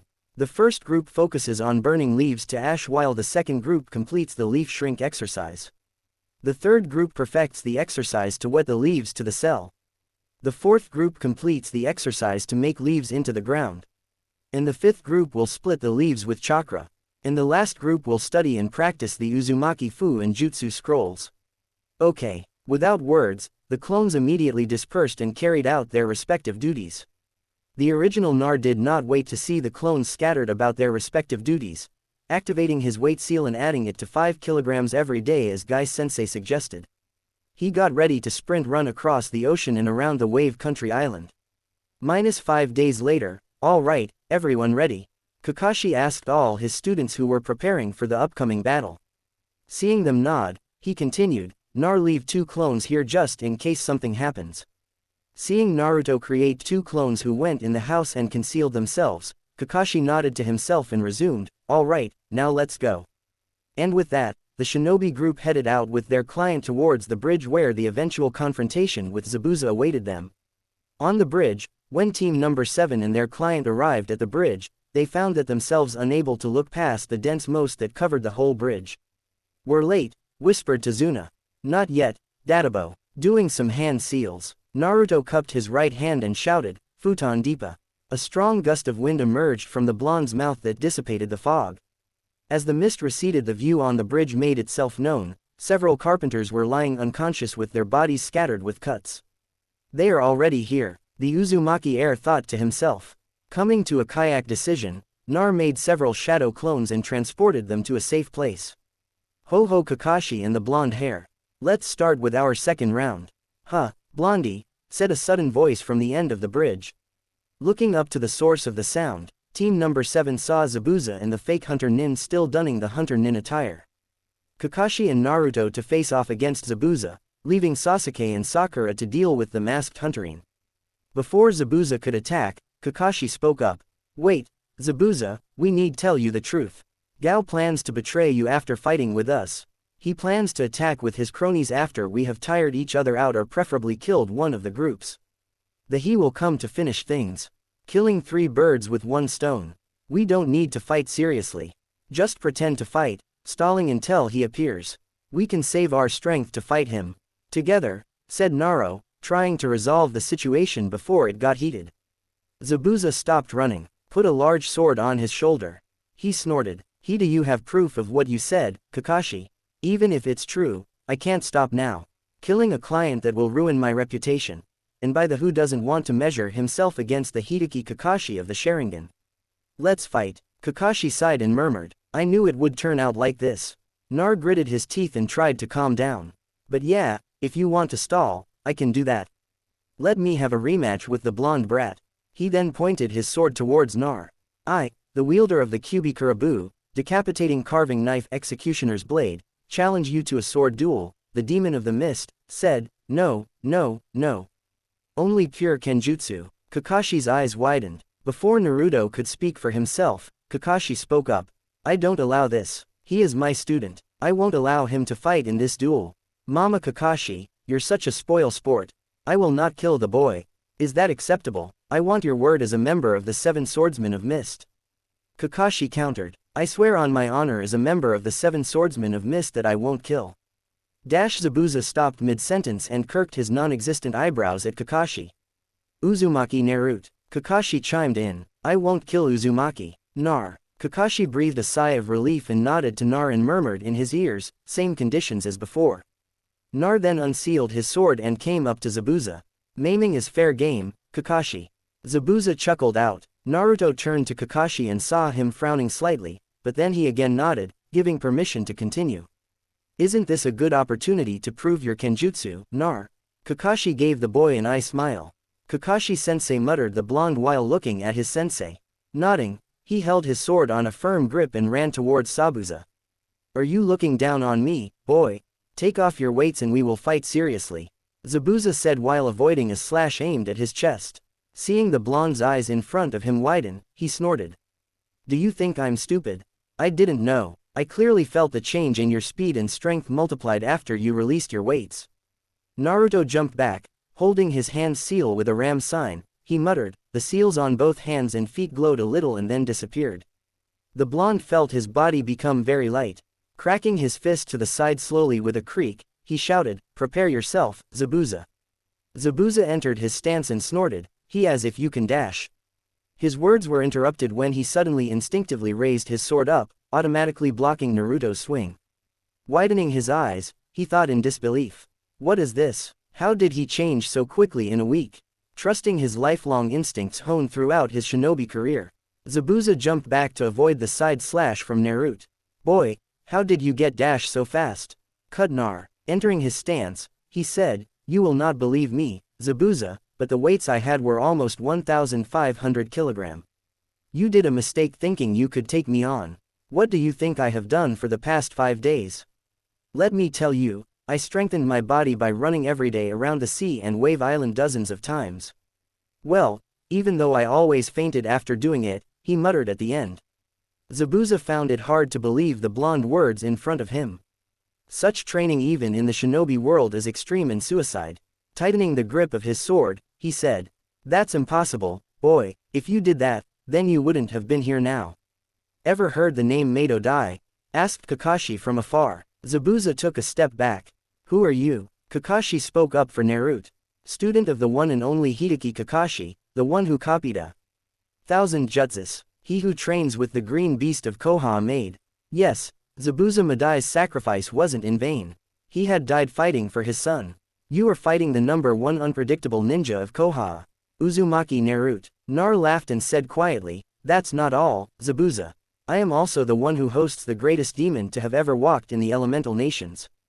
Zabuza had a double take. He hadn't realized just who he had been fighting.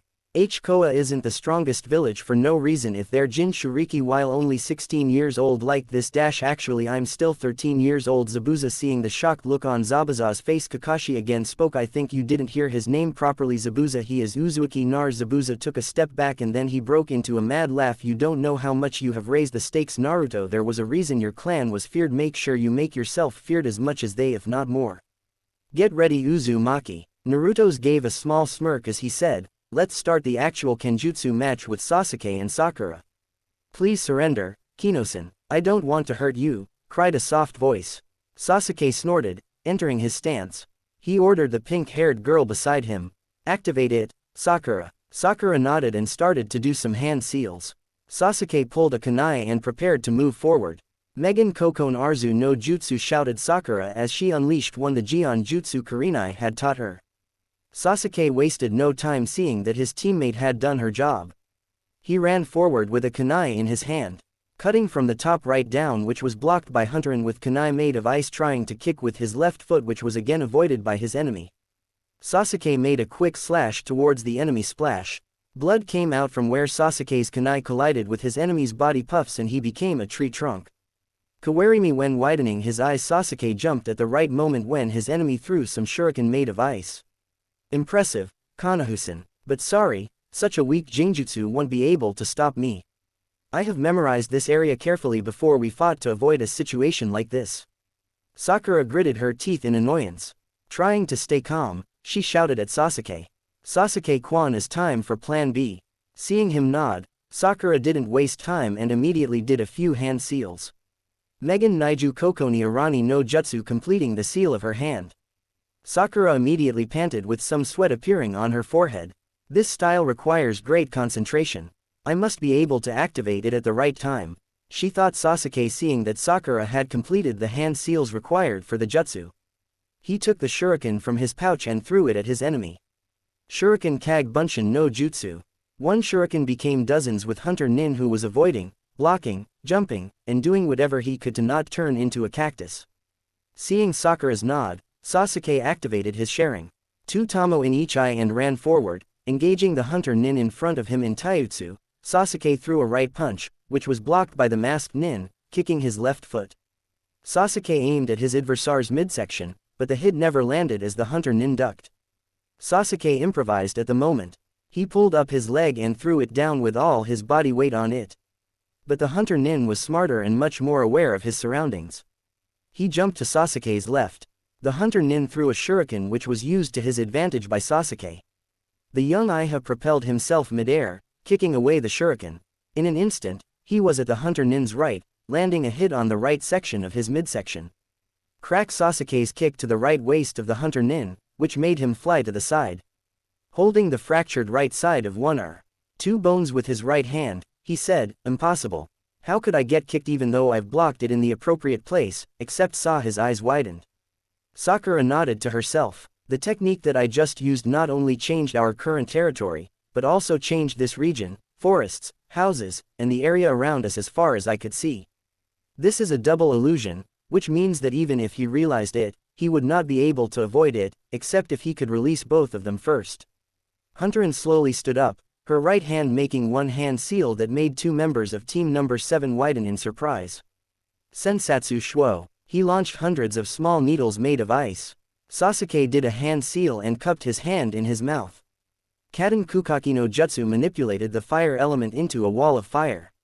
Sasuke's jutsu made hundreds of ice needles boil when they collided with it. Unable to penetrate the fire wall. Seeing that his jutsu was nullified, Haku made another hand seal.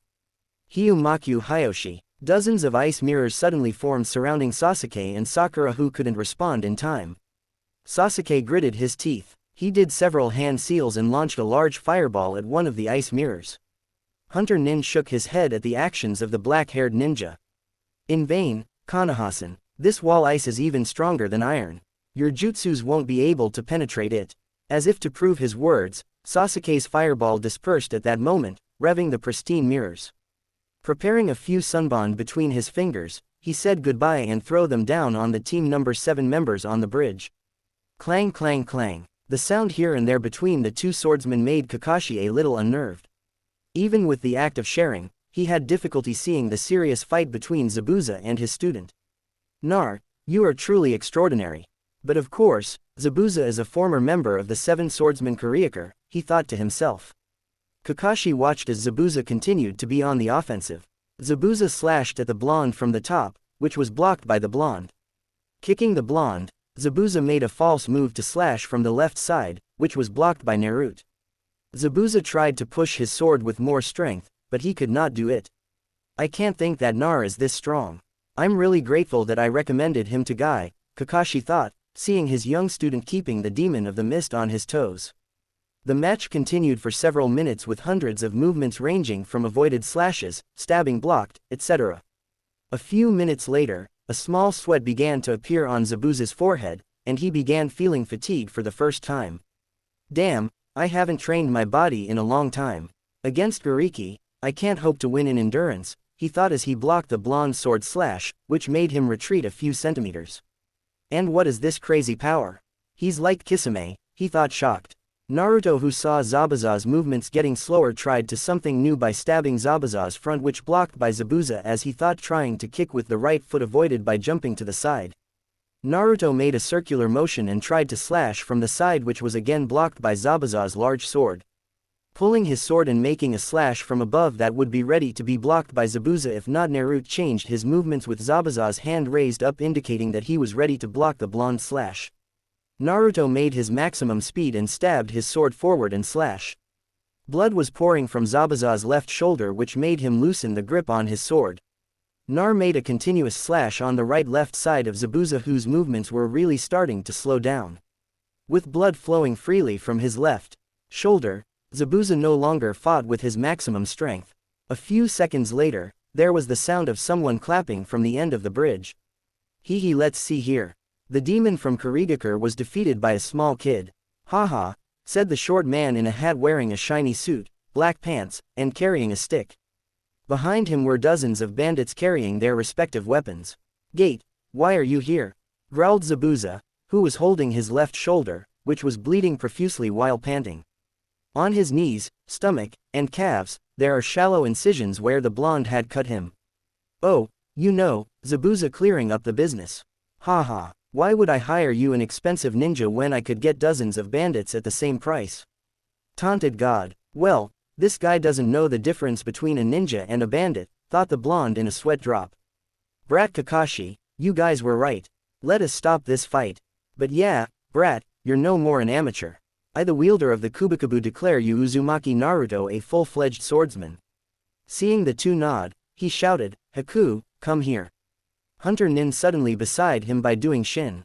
The mask covering his face was missing, showing a young girl with several cuts on the cheeks and temples. Haku took a deep breath before he saw Zabuza's wound. Seeing Zabuza's left shoulder wound that looked like a sword slash, he immediately approached his master. Zabuza-sama, what happened to you? He exclaimed as he pulled out a bandage from his bag and covered Zabuza's wound. That blonde boy, Zabuza said between his panting breaths. Haku then looked at Naruto with disbelief. Naruto-san, I knew you were strong, but you managed to defeat Zabuza-sama, a member of the 7 Swordsmen of Kurigakure, in a pure Kenjutsu battle. We will stop our battle with the Koha ninja. Gato has betrayed us, Zabuza exclaimed, stopping Haku's focus as he saw Naruto scratching the back of his head. It's nothing, Hakuin. Zabuza's skill is still above me. My advantage that he doesn't have my strength and speed, but still, murmured Haku, who now saw Naruto in a new light. Sasuke, carrying an unconscious Sakura on his shoulder, landed beside Kakashi, panting. He had received various minor injuries due to the incision of sharp objects on the cheeks, ears, left hand, and lower calf. As for Sakura, well, she fainted due to chakra fatigue, reported Sasuke to Kakashi, who saw Sakura. Kakashi nodded and turned his attention in front of him. Gato looked in front of him and he frowned slightly. He understood that his plan had not succeeded, seeing Zabuza and his students still alive. But he grinned at his bleeding shoulder. Well, at least the Koha ninja has hurt him, he thought, looking at the blonde. Seeing that all his targets had gathered in front of him, he shouted, "Attack!" Dozens of bandits attacked at the behest of Gato, some whom had scythes, swords, and any weapons they could carry. Before they could step away, suddenly, an arrow stuck in front of the bandit group. Turning their heads up, they saw a group of villagers with makeshift equipment such as pots, axes, knives, etc. at the end of the bridge, led by small child who shouted, "Get out of here and don't dare show up here ever again. The wave will no longer stay subservient to a man like you." This incident made Naruto smile. He just got input information from his two clones who destroyed two bandits while guarding Suna's house. As there was an attack a few minutes ago. Inari Kaiza will be proud of you, he thought as he watched the little black-haired boy continue to shout at the bandits in front of him. Haha, what can you do, little boy? And look behind you. They are old people, exclaimed one of the bandits, while the other roared in agreement.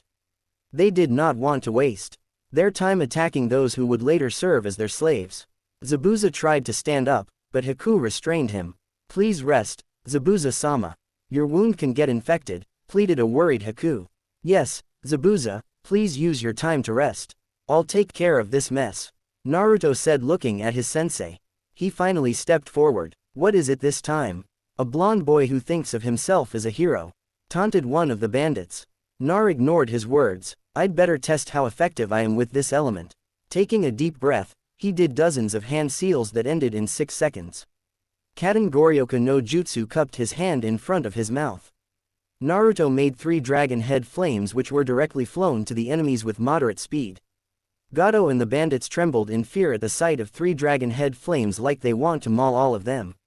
They fled, but in fact they did not have enough time because Naruto's jutsu scorched them to ashes shortly after touching. 3 dragon head flames passed the end of the bridge, burning the trees on the road, scorching rocks and starting to shrink when crashing into a small river that creates steam, puffs. Smoke, rather thick effect arises from mixing fire with water that made everyone close their eyes. Even from Naruto and friends' position, they could feel the heat created by Blonde's jutsu. Using Shanshin to the impacted place, Kakashi wanted to check if the jutsu launch was controlled. He sighed in relief after seeing that no flames were appeared. All of them were gone. Looking to the left, he could see the silhouette of Team Number 7, Zabuza, and his students, and those very small wave states.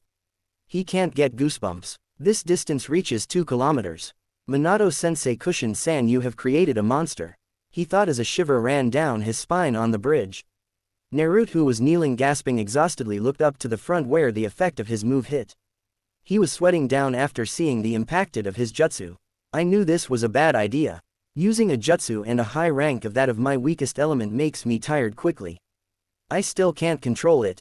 This element drains too much of my chakra, he thought as expected with hundreds of clones he used for training since 5 days ago. Now he was 3/4 way of mastering the wind element, 1/2 way for the other elements except the fire element, which is still 1/4 way of training burning leaves with chakra. Raising his head, he turned his head to see his Aki teammate. Dob, how can you use fire instead of your main element as wind? And what jutsu was that? Sasuke chattered, which was ignored by the blonde.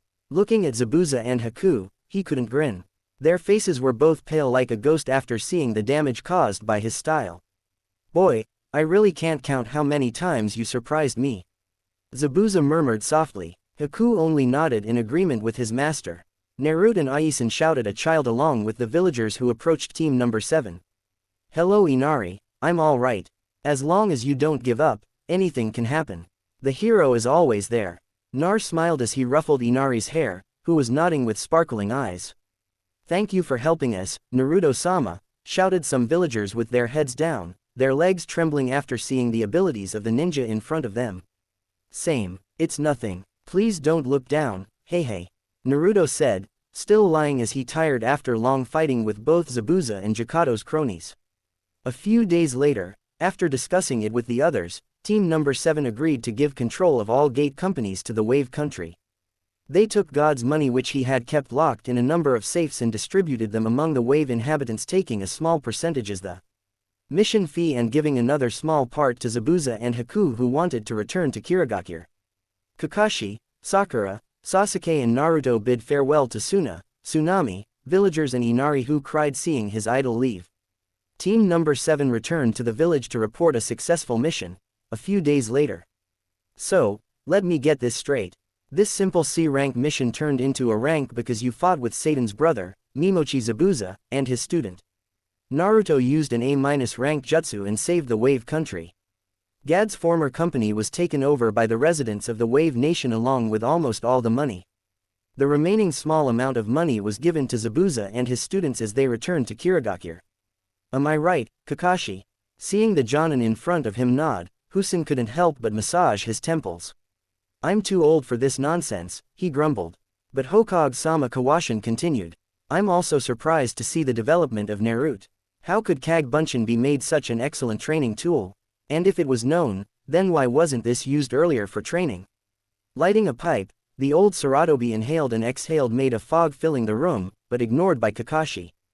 Harrison then answered, Kage Bunshin is a B-rank forbidden jutsu made by Tobarama-sensei. Normal ninjas under Yan's rank are prohibited from using this jutsu because it requires a lot of chakra to make one clone. Even Jonin is restricted from using it for more than 7 normal people who think like normal. It is certainly not possible to use this style of training even to make this jutsu as an exercise to be unthinkable by anyone. The large-scale version Taju Kaga Bunshin no Jutsu is for only a shinobi with a minimum of Kaga-level chakra reserves. Using it even it will make them tired quickly, especially special people like Ginriki Kisame with the nickname of the Tailless Baiwaki and Hashirama-sensei could maximize this jutsu if they know the secret. In fact, no one in history has used this style in such an intense tempo as Naruto. By having the strongest Beiju in his stomach, a descendant of Uzuzumaki who were close relative of the Senju, he is endowed with unlimited potential and he is practicing to maximize that potential. Kakashi, he looked into Kakashi's eyes as Harusen said, maybe we will see a real monster in the future. Kakashi shuddered, nodded, he said, thank you for your time, Hokage-sama, and left Harusen with his thoughts. The third Hokage looked at Minato's portrait and thought sadly, Minato, if you were still alive, you would be proud to see your child. XXX, how was it? Give some thoughts in the comments section. Okay, it's time to answer the comments. Kelsey or Dane, it may be true, but I need a strong foundation first before adjusting the canon with my own story. Thanks, Chunky Funky Monkey. I want to maximize Naruto potential here. Therefore, at least he can do his basic shinobi skills and kyutsu as an exception. Thanks. Author's note. Ho ho, are you surprised by summoning Snake? I chose the snake because besides it was cool, and the power of the hidden clans had not been maximized on the canon. Don't worry, he would continue practice and meet Jiraiya later. Yes, Amethyst and Basilisk are OC. Jutsu list, Suan, Miserappa, Water Release, Wild Water Wave, crank users spit water from their mouths in a way like a waterfall to wash away a target. One can freely control the power of this technique by the amount of chakra that is squeezed and then released. Although it is considered a basic water release technique, it has many variations. Futon Repos Wind Release Gale Palm Shan K Wind Release technique in which users increase their speed to or by users holding their hands together. The wind is compressed and transformed into a strong storm, which has a strong force enough to bring someone down. When used together with shuriken or kunai, tools become more deadly as their speed increases. Rayon, Jabashi, Lightning Release, Electromagnetic Murder, Krarank. The basic technique of the lightning element that allows users to create electrical waves from their hands. The user can vary his strength from small surges to shock opponents to powerful lightning currents capable of penetrating solid rock. Suan Saruden Nojutsu Water-style Water Dragon technique. B-rank users manipulate water into dragon shapes which they then aim at targets. The water hits the target causing significant physical damage. Ideally, users will use pre-existing water bodies for this technique, but users who are skilled enough can actually make their own water, spitting dragons out of their mouths. The more talented the user is, the greater the amount of water that a dragon can produce.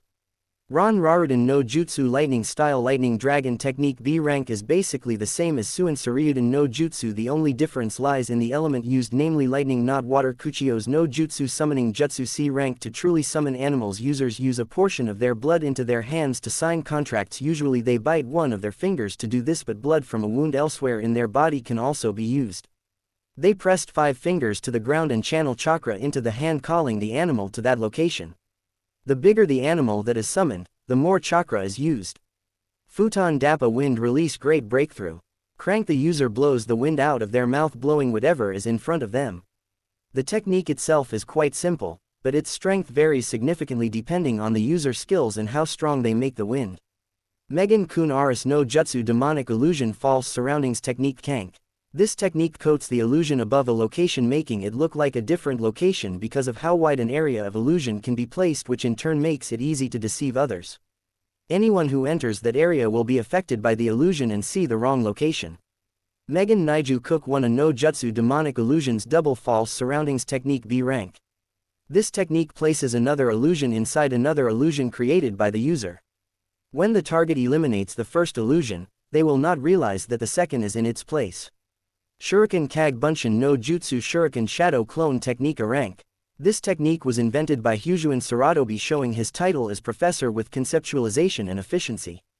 After throwing a single shuriken, the user duplicates it with their chakra in the same way as the shadow clone technique makes a user's copy. Making clone shadows is already difficult on its own, but specifically duplicating dead objects is even more difficult. Sensatsu Shwasho 1000 Flying Water Needles of Death B rank. The user makes 1,000 long needles from the nearest water which surrounds the target. The user carefully points the needle at the target and shoots it at fast speed. The target punctured by a needle has a significant injury. Haijutsu Maku Heio Demonic Mirroring Ice Crystal Ba rank. This technique is carried out with the damned Kiki Gen AI of the Yuki clan. Haku creates several large mirrors of ice which surround the target. By inserting one of these mirrors, Haku's reflection will appear in all of them. Haku can travel between these mirrors instantly, giving the impression that he occupies all of them simultaneously. Thus, every attack he makes from this mirror, usually a quick shot from a SANDB being thrown, can overwhelm your opponent, apparently coming from each mirror at once. Kaden Goryoka no Jutsu Fire Release.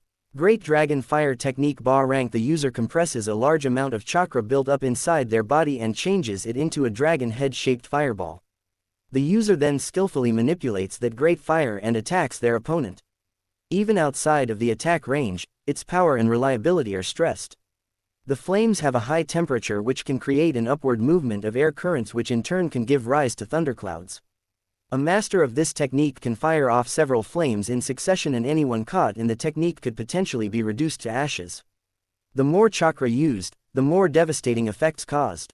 The next day, Kakashi had given his team a few days off after their first C rank mission, which turned into an A- rank in no time, after not having the luxury of resting at his house for several days.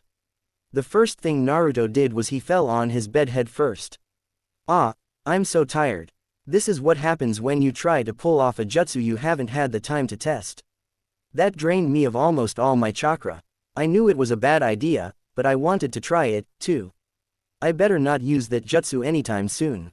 First of all, I need to master that element before I do a stunt like this again," he murmured as he stared into the vastness of the ceiling in his room. Unbeknownst to others, the fire jutsu that Naruto used before was in the Juon section. It was a completely unorthodox for him trying uncompleted jutsu directly in the real life. What if instead of one dragon head flame, he created 3 of them? How would it affect the jutsu and the chakra cost? How much chakra control would it need? Now the blonde had answers to those questions, but still he was regretting it. Of course, the manipulation of nature to make the elements bend its knees was very difficult. Why else would it be taught only after making Chunin? Also, one of the requirements to become a Jonin is to master at least 2 elements. To think that a genin that hadn't been out of the academy for even 6 complete months had at least known to use all the elements was no less than amazing. Well, I wouldn't have come this far without Kag Bunshin. He thought by making one shadow clone, someone can learn something doubled at one time. Imagine if that person made 500 shadow clones every day. What would happen? The person will feel that he has practiced for several years, even though only one day has passed. It doesn't even count on the other abilities of this jutsu. If one of the clones dissolves, then not only the original Naruto gets the memory, but also the other shadow clones which speed up any process many times. The reason shinobi don't use this jutsu is because only a few people know the secret of this jutsu. As told by Harrison to Kakashi in the previous chapter, the chakra cost to make one shadow clone is massive. After all, there was a reason why this jutsu became a forbidden jutsu. There is no such thing as exaggeration. As long as we live in this bloody shinobi world, I have to get as much as strength possible and as soon as possible to protect those who are precious to me. It's better to bathe in sweat from exhaustion when practicing than to bathe in blood and pain when in battle. Thought the blonde, quoting from some of the books he read in the library. His favorite book being The True Shinobi, written by Tobarama Sinu. The book describes the reality of the shinobi world in detail. When Naruto first read this book, he did not believe the truth. But after doing a little research by comparing the truth of the contents of the text with other books, plus experiencing it himself in the real world, he was very grateful. In other words, the book True Shinobi book has erased the naive nature of the blonde. Aware of the current condition, Nar recalled what he was going to do today. He began to think about anything he might have missed. Mission and training with team number 7. Nope. Today's off training with team number 9. That's scheduled for later in the afternoon. Sword training with Yuga sensei. She's on a mission. Is there something I am missing? Nope. I don't think so. Okay. For today I need to first perfect the wind element, then finish the nature manipulation exercise of the elements fire, earth, lightning, and water. Wait. Nature manipulation scrolls. Oh, yes. Yuzu scrolls from Mamoru-san's house at that time need to be finished too. With that, the young Uzumaki stood up from his bed and continued with his morning routine before heading off to meet his old grandfather in the Hokage office. Hey Gigi, said Blonde without knocking on the door as he entered the office. Oh, Nar, please sit down, my child, said Harusan. Nar came up and promptly dropped himself on the soft cushions. It just so happens that a few hours ago, Anbu got some information about the scrolls you got at Mamoru-san's warehouse, Naruto-kwan. Directing all his attention to the Hokage he called grandfather, Naruto straightened up. Nar Mamoru-san was a former Koha ninja. He was an ambitious retired Chunin who passed away some years ago. He was a genin in the Tobarama sensei's era like me. I didn't know him because at that time we were preoccupied with the first great shinobi war. When Yuzu Shogakur was destroyed, he was deployed as reinforcement for the Yuzu village. He was separated from his team and he found that scroll which was floating in the river took it. He brought it to the house, but at that time because he could not open it, he kept it in a warehouse and it would have remained there if you didn't take it. Naruto nodded and suddenly he remembered something. Oh yeah, I remember now. Gigi, when we were going to do the mission at that time and meet the client first. The door opened and the brown-haired woman said that she was Mamoru-san's granddaughter, but she didn't say anything regarding the scroll. So now the scroll is mine? Asked a curious Naruto. Seeing Harrison nod, Naruto let out a sigh of relief. Of course, Naruto, that is Kaizadano's last request to the remaining Uzumaki clan members, and you have the right to accept that. Naruto looked down sadly and nodded in understanding. Harrison suddenly remembered something. Oh yeah, Nar, there is someone who wants to meet you. Later around 10 near the hot springs. Who exactly is it? Gigi. You will know soon, said the old Saratobi cryptically as Jiraiya had asked him not to tell Nar anything. Nodding, the blonde turned around and went out the door. Thank you, Gigi. Bye. Bye, Nar. A few hours later, the blonde was currently walking towards the hot springs where someone was to meet him. Bringing his hand up to his chin, he wondered about the mysterious visitor who would meet him in such a place. With a quick shrug of, I am about to know anyway, he continued his trek. In the hot springs, Naruto, who was waiting outside the hot springs for the last 5 minutes, heard someone giggling. This he will be the masterpiece. Hey, spoke a man, which made the blonde turn his head up. He saw a tall man with long white spiky hair wearing a green shirt, kimono and matching pants. Traditional Japanese get-a sandals, and he was also carrying a large scroll on his back. Jiraiya, one of the 3 Sanins. Why am I not surprised? He is just another pervert. Naruto's grunt suddenly turned into a devil smirk as he thought something. Time for a lesson, pervert. Doing a hand seal for 2 seconds, the blonde took a deep breath before exhaling all of it at once. Futon Dappa Wind release great breakthrough. Since wind was the only element he had almost mastered, he could reduce the number of hand seals required for the jutsu. Large gusts of wind hit Jiraiya from behind, which made him slip forward into the female-exclusive hot ring. Ah! The screams of the women together with the sounds of slaps, kicks, and punches filled the area. Nar also broke into hysterical laughter. He rolled on the ground while tears rolled down his whiskered cheeks. Ha ha! The mad laugh of the blonde stopped when he heard an annoyed man question him. Stop that, brat, don't you know who I am? Naruto slowly stood up and dusted his clothes, looked at Jiraiya and he snorted. That is the punishment for being a pervert, Jiraiya. Hearing this, the man now known as Jiraiya's jaw dropped. Now he couldn't execute his special introduction dance, whatever it was. You know me, that doesn't mean I do too. Jiraiya asked cryptically. Naru Uzumaki Nar. So he is more mature than he looks. God, he is just a carbon copy of you, Minato. Jiraiya thought to himself while looking at Nar. After intensive training, besides gaining a few centimeters, Nar has also changed a bit in terms of appearance. He now wore the same attire he used on missions, gray shirt, long black pants, shinobi sandals, and fingerless gloves on both hands. But the most striking change is that his hair was a little longer. The front split bangs. Imagine his hair like Naruto Shippuden, only slightly shorter. So, Naruto, I'm surprised that you can use an elemental jutsu with less than 5 hand seals. How did you do it? I almost mastered it. I guess. Naruto shrugged as if this wasn't a big deal. Jiraiya's eyes widened and he said in disbelief. You almost mastered wind at your age. You have split leaves in half using chakra? He asked with a hint of surprise. Naruto nodded. Split a waterfall. Seeing Nar once again nod, Jiraiya again asked, but how come? If I am not wrong, you just graduated from the academy, right? Nar raised a finger and said, Kag Bunshin. Jiraiya's eyes once again widened. Silence for a few seconds. Then Jiraiya shook his head. You will leave Minato in the dust, brat. But I don't need to inflate your already bloated ego, do I? All right, brat, I admit it is not a normal feat.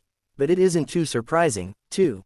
After all, Kakashi came up with his original jutsu around your age.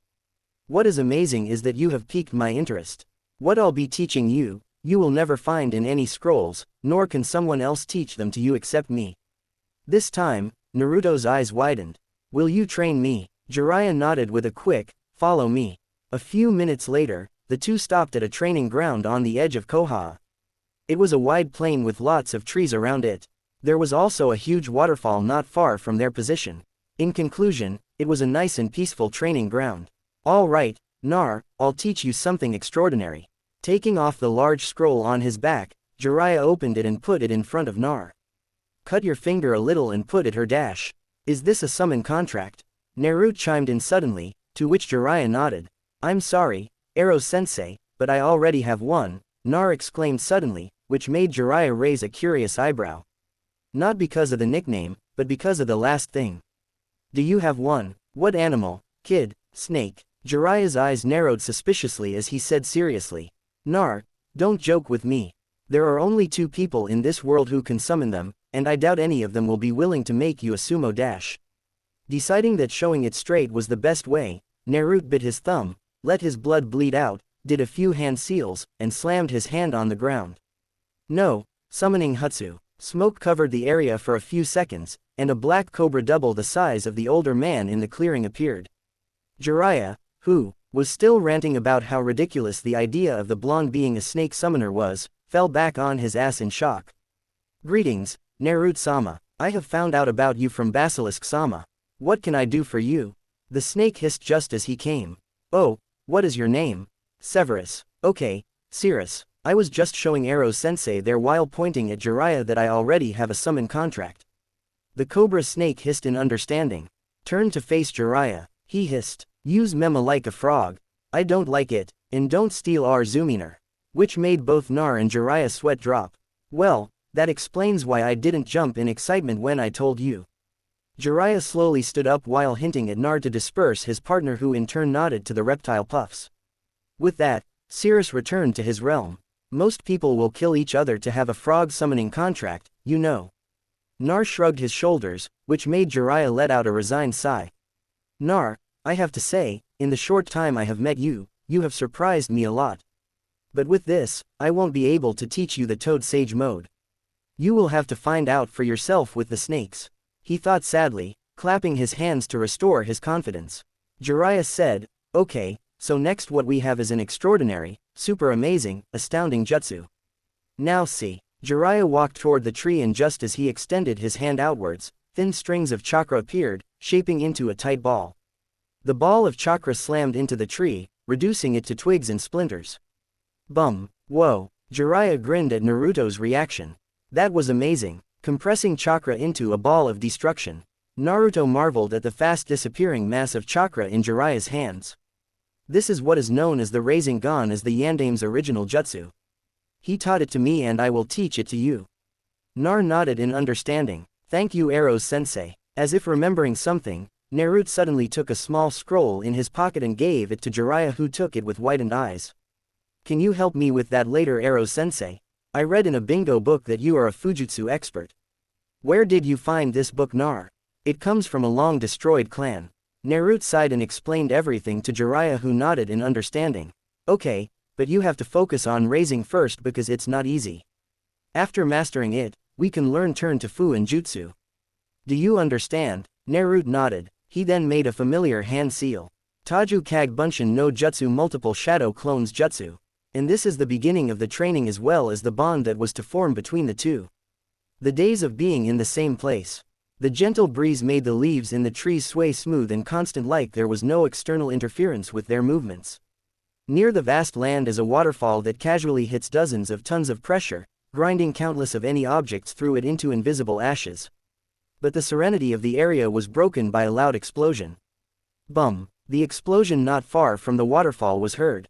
If we look closely, a tall man with white spiky hair is bending over, taking his hand off the ground with holes a few meters around the impact, straightening his body. This man then ran quickly and punched with his right hand to the opponent's head in front of him, who easily blocked and retaliated with a side blow. Knowing that he did not want what happened to him when he blocked again, this man ducked, turned, and tried to knock his opponent's leg, which turned out to jump a little up and do an axe kick from that position. Having no time to escape, this man brought his two hands that glowed blue up in the form of X. Automatically, there was a collision between the two. Thinking that now was his chance, he pulled his right hand back and did an uppercut that hit the opponent's palm after positioning it under his chin. It turned out that his tactics were unsuccessful. His hand was gripped with all his might by his opponent, and this white-haired man was slammed in the opposite direction. Pulling a kunai and putting it on the neck of the Toad Sannin made him swallow nervously. Good job, Naruto. I see your taijutsu is very good. Nar pulled Jiraiya to stand on both feet. Well, I'm not that surprised since you were trained to by the greatest taijutsu user in Konoha if not the whole world, said Jiraiya flatly, which made Naruto rub the back of his head shyly. It's not that good. I know that you aren't even serious, Arrow-sensei. The grinning Jiraiya was enough to answer his question. Trying to get some rest, the blonde wiped off the sweat from his forehead, then sat down and straightened his legs after the long spar. They had decided together to test the blonde one-on-one for physical combat and estimate his current level. Around the two of them were hundreds of identical people like the blonde sitting. Each of them held an ink brush and was scribbling something on paper. Each of their faces scrunched up in concentration. Nar decided that he would practice Fujutsu with Arrow-sensei after their first meeting 2 weeks ago. Apparently, there was a very formidable reason as to why few ninjutsu experts throughout the world can be counted on the fingers, because this art is very difficult. Even for those who should have a talent for this art, one cannot do anything before perfecting their kanji strokes first. And that was what the blonde did day after day with the originals, practicing physically every day. Hundreds of clones try to make their brushes as smooth and perfect as possible because even widening misplaced 1 mm will make the results change. At best, the seal won't work and there'll be a tiny explosion. At worst, the whole village can get blown up. The memory of one of the clones suddenly entered the brain of the original Naruto and the other clones. B. Jinchuriki immediately stood up, cleaned his clothes, took an ink brush with white paper, and began like a painting movement in front of Jiraiya, who was watching with a critical eye. Very smooth, no scratches are out of place. Let me test how effective your work is. Place it on the ground. Naruto obeyed and jumped to the side to keep his distance. Jiraiya made several hand seals and several fire bullets coming out of his mouth. Kaden end fire release. Fire bullets. The fire bullets rushed towards the seal as it began to absorb the fire bullets greedily like there was no tomorrow. As the last fire bullet got absorbed, the seal glowed back one last time before the glow stopped. This was the first seal Naruto made for Jiraiya after perfecting his brush strokes. Fire absorption seal. As the name suggested, this seal functions by having a nearby fire element as a trigger. By modifying the writing in the seal, the user immediately activates the chakra as fuel and the seal does its job.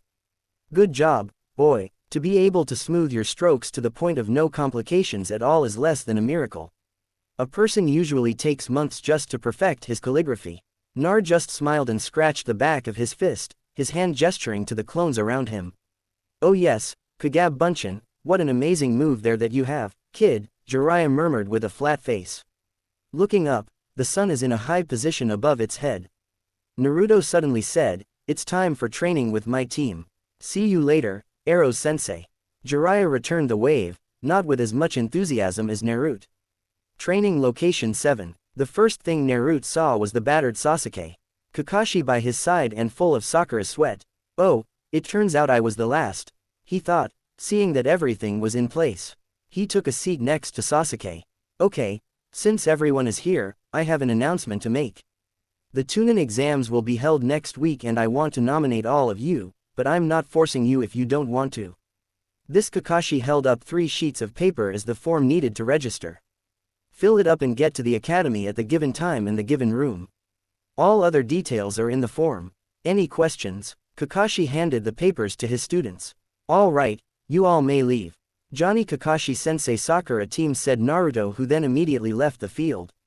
Sakura also bowed to her team and excised herself. See you later Kakashi-sensei. Sasuke-kan, I have practice with Kurina-sensei. Seeing that they were alone in the field, Kakashi faced Sasuke and continued their previous activities. So Sasuke, do you understand the next stage of the Sharingan? Sasuke looked down, clenching his fist. He answered softly, to obtain the Manjiku Sharingan, you must kill your closest friend. Do you actually believe that? Sasuke nodded. That's wrong, Sasuke, Kakashi said in an emotionless voice.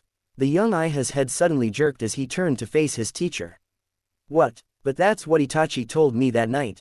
Kakashi shook his head in disappointment. And you believed him? Don't you need to look for information about that? How could you trust him to give you the truth without any ulterior motives? Why does your love for your brother always your sense of logic? Why do you always wish to believe what he says?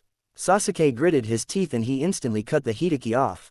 Don't dare say that. I hate him. I hate his existence. He launched himself at Kakashi, intent to burst open his head, which was dodged by the lazy pervert. He tried to kick into the same area only to fall back when Kakashi responded with a backhanded slap. Think about it, Sasuke. Try to come to your own conclusions.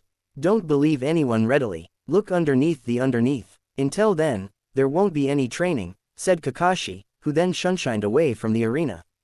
Rubbing his swollen cheeks, Sasuke walked home, pondering over what he had learned today. The lightning element manipulation exercise he did this morning before they moved to the topic of the Sharingan. I'll ask the Hokage tomorrow. He thought, after all, who is more knowledgeable than the professor himself. Training ground number 8. Sakura, remember what I said just now. The speaker paced back and forth as she spoke. The woman with long black hair and sparkling red eyes. She wore a red and white cross shirt. She was the infamous Yuhi Korini, Konoha's genjutsu expert. Sensei, calm the body, regulate the flow of breath, and discard thoughts that are not useful, said the pink-haired girl, who was currently seated cross-legged with her hands resting on her knees. Kurina nodded in agreement, then raised her index finger and ring finger. How many fingers do you see, Sakura? Sakura felt the flow of foreign chakra entering her system. Taking a deep breath, she tried to regulate the flow of her chakra. A little push and Sakura felt her chakra flow back to normal. Sensei, answered the pink-haired girl. The Genjutsu mistress allowed a small smile to grace her lips. At the meeting, they were in one of the unofficial training grounds, the forest on the borders of Koha. The reddish-yellow hue of the sky and the long shadow gave an ethereal glow to the sunset, making it seem much more beautiful. All of her friends had progressed tremendously. They were no more the same delusional ninja to be. Sakura also wanted to become stronger so that she isn't a burden on her teammates and comrades anymore. Since Kakashi was focusing on Sasuke and Naruto had found himself a teacher. 2. She was left alone to train. Kakashi had suggested her to find Yui Korini, Konoha's Genjutsu expert. Initially, when she had approached her, Kurenai was reluctant to train the young Kunoichi since she already had a team to mentor, but a whole lot of begging and pleading. She did agree to teach the young Pinkett on 2 conditions. First, that she stopped dieting and take the career of a Kunoichi seriously. And second, that she must train on her own, too. As a teacher, she could only guide her. The hard work was all hers to do. Also, since Kurenai had a team to train, as well as Sakura had team to attend, so they only trained in the afternoons. The beginning of day at the Hokage office. The sun had just arisen atop the horizon. Konoha was jostling and bustling with its daily activities. Sartobi Harrison, the Sandaime Hokage, the professor and the grandfather of Konoha just entered his office and took his favorite place by the balcony. Relaxing into the cushioned chair, he took in the sight of an early morning Konoha. The tranquility and peace that was spread over the village gave the old Hokage an odd sense of peace. The village he had sworn to protect was prospering. The view of the villagers opening up the stores, getting ready for work made the Hokage's day. Having a look at his precious village gave him the energy to keep going. After all, who doesn't get bored, sitting a dozen hours a day dealing only with a never-ending pile of paperwork? Oh, how he longed for his youth, the battle adrenaline, the thrill of duel, all that had been long lost to the aging Saratobi. He, the only shinobi who could use all 5 elements with proficiency, had been reduced to a shell of his former self. He, the one who all his comrades consulted before implementing a strategy or plan, was now a mere paper pusher. He who had been selected to be the successor of the Senju Tobarama, who had been given the moniker Professor, now spent away all his years stamping and signing papers without having any time for himself or his family. The will of fire surely burns strongly in the new generation of Koha, Hashirama-sensei, Tobarama-sensei. They will make us proud, he thought to himself, quoting Hashirama-sensei's favorite sentence. Suru, remember this, every generation surpasses its preceding generation and leaves them in dust. I'm sure the next generation will also do the same. When he thought about the new generation, a certain blonde made himself known in his mind. The Sandaime let a small smile grace his wrinkled face. Although he was a bit sad that the young boy, who was always there to brighten up his day, no longer acted as the hyperactive grandson he had grown to see in him, but he understood it. It was a thing he had seen quite several times in his long life. He just hoped the boy would keep some part of his enthusiastic self. Even after facing the dark reality of the life of a shinobi, he was maturing and at an amazing pace. His reverie was interrupted when he heard the sound of knocking on the door. Curious as to who wanted to meet him this early in the morning, he gave permission to enter. And to his surprise, Iha Sasuke entered the room rather nervously. After all, in front of him was the strongest person in the village. Black-haired Akiya bowed. Hokage-sama. Oh, Sasuke-kwan, take a seat. The raven-haired Iha obeyed and proceeded to sit in the chair in front of the Hokage desk. So, is there any specific reason you are here to greet me this fine morning? Sasuke nodded. Taking a deep breath, he asked to the point, Hokage-sama, do you know the next stage of the Shine? Harusen raised his eyebrows curiously. I wonder what exactly he wants to know about. Sasuke realized that the Hokage wouldn't answer until he was direct and to the point in his question. So he added, is it true that we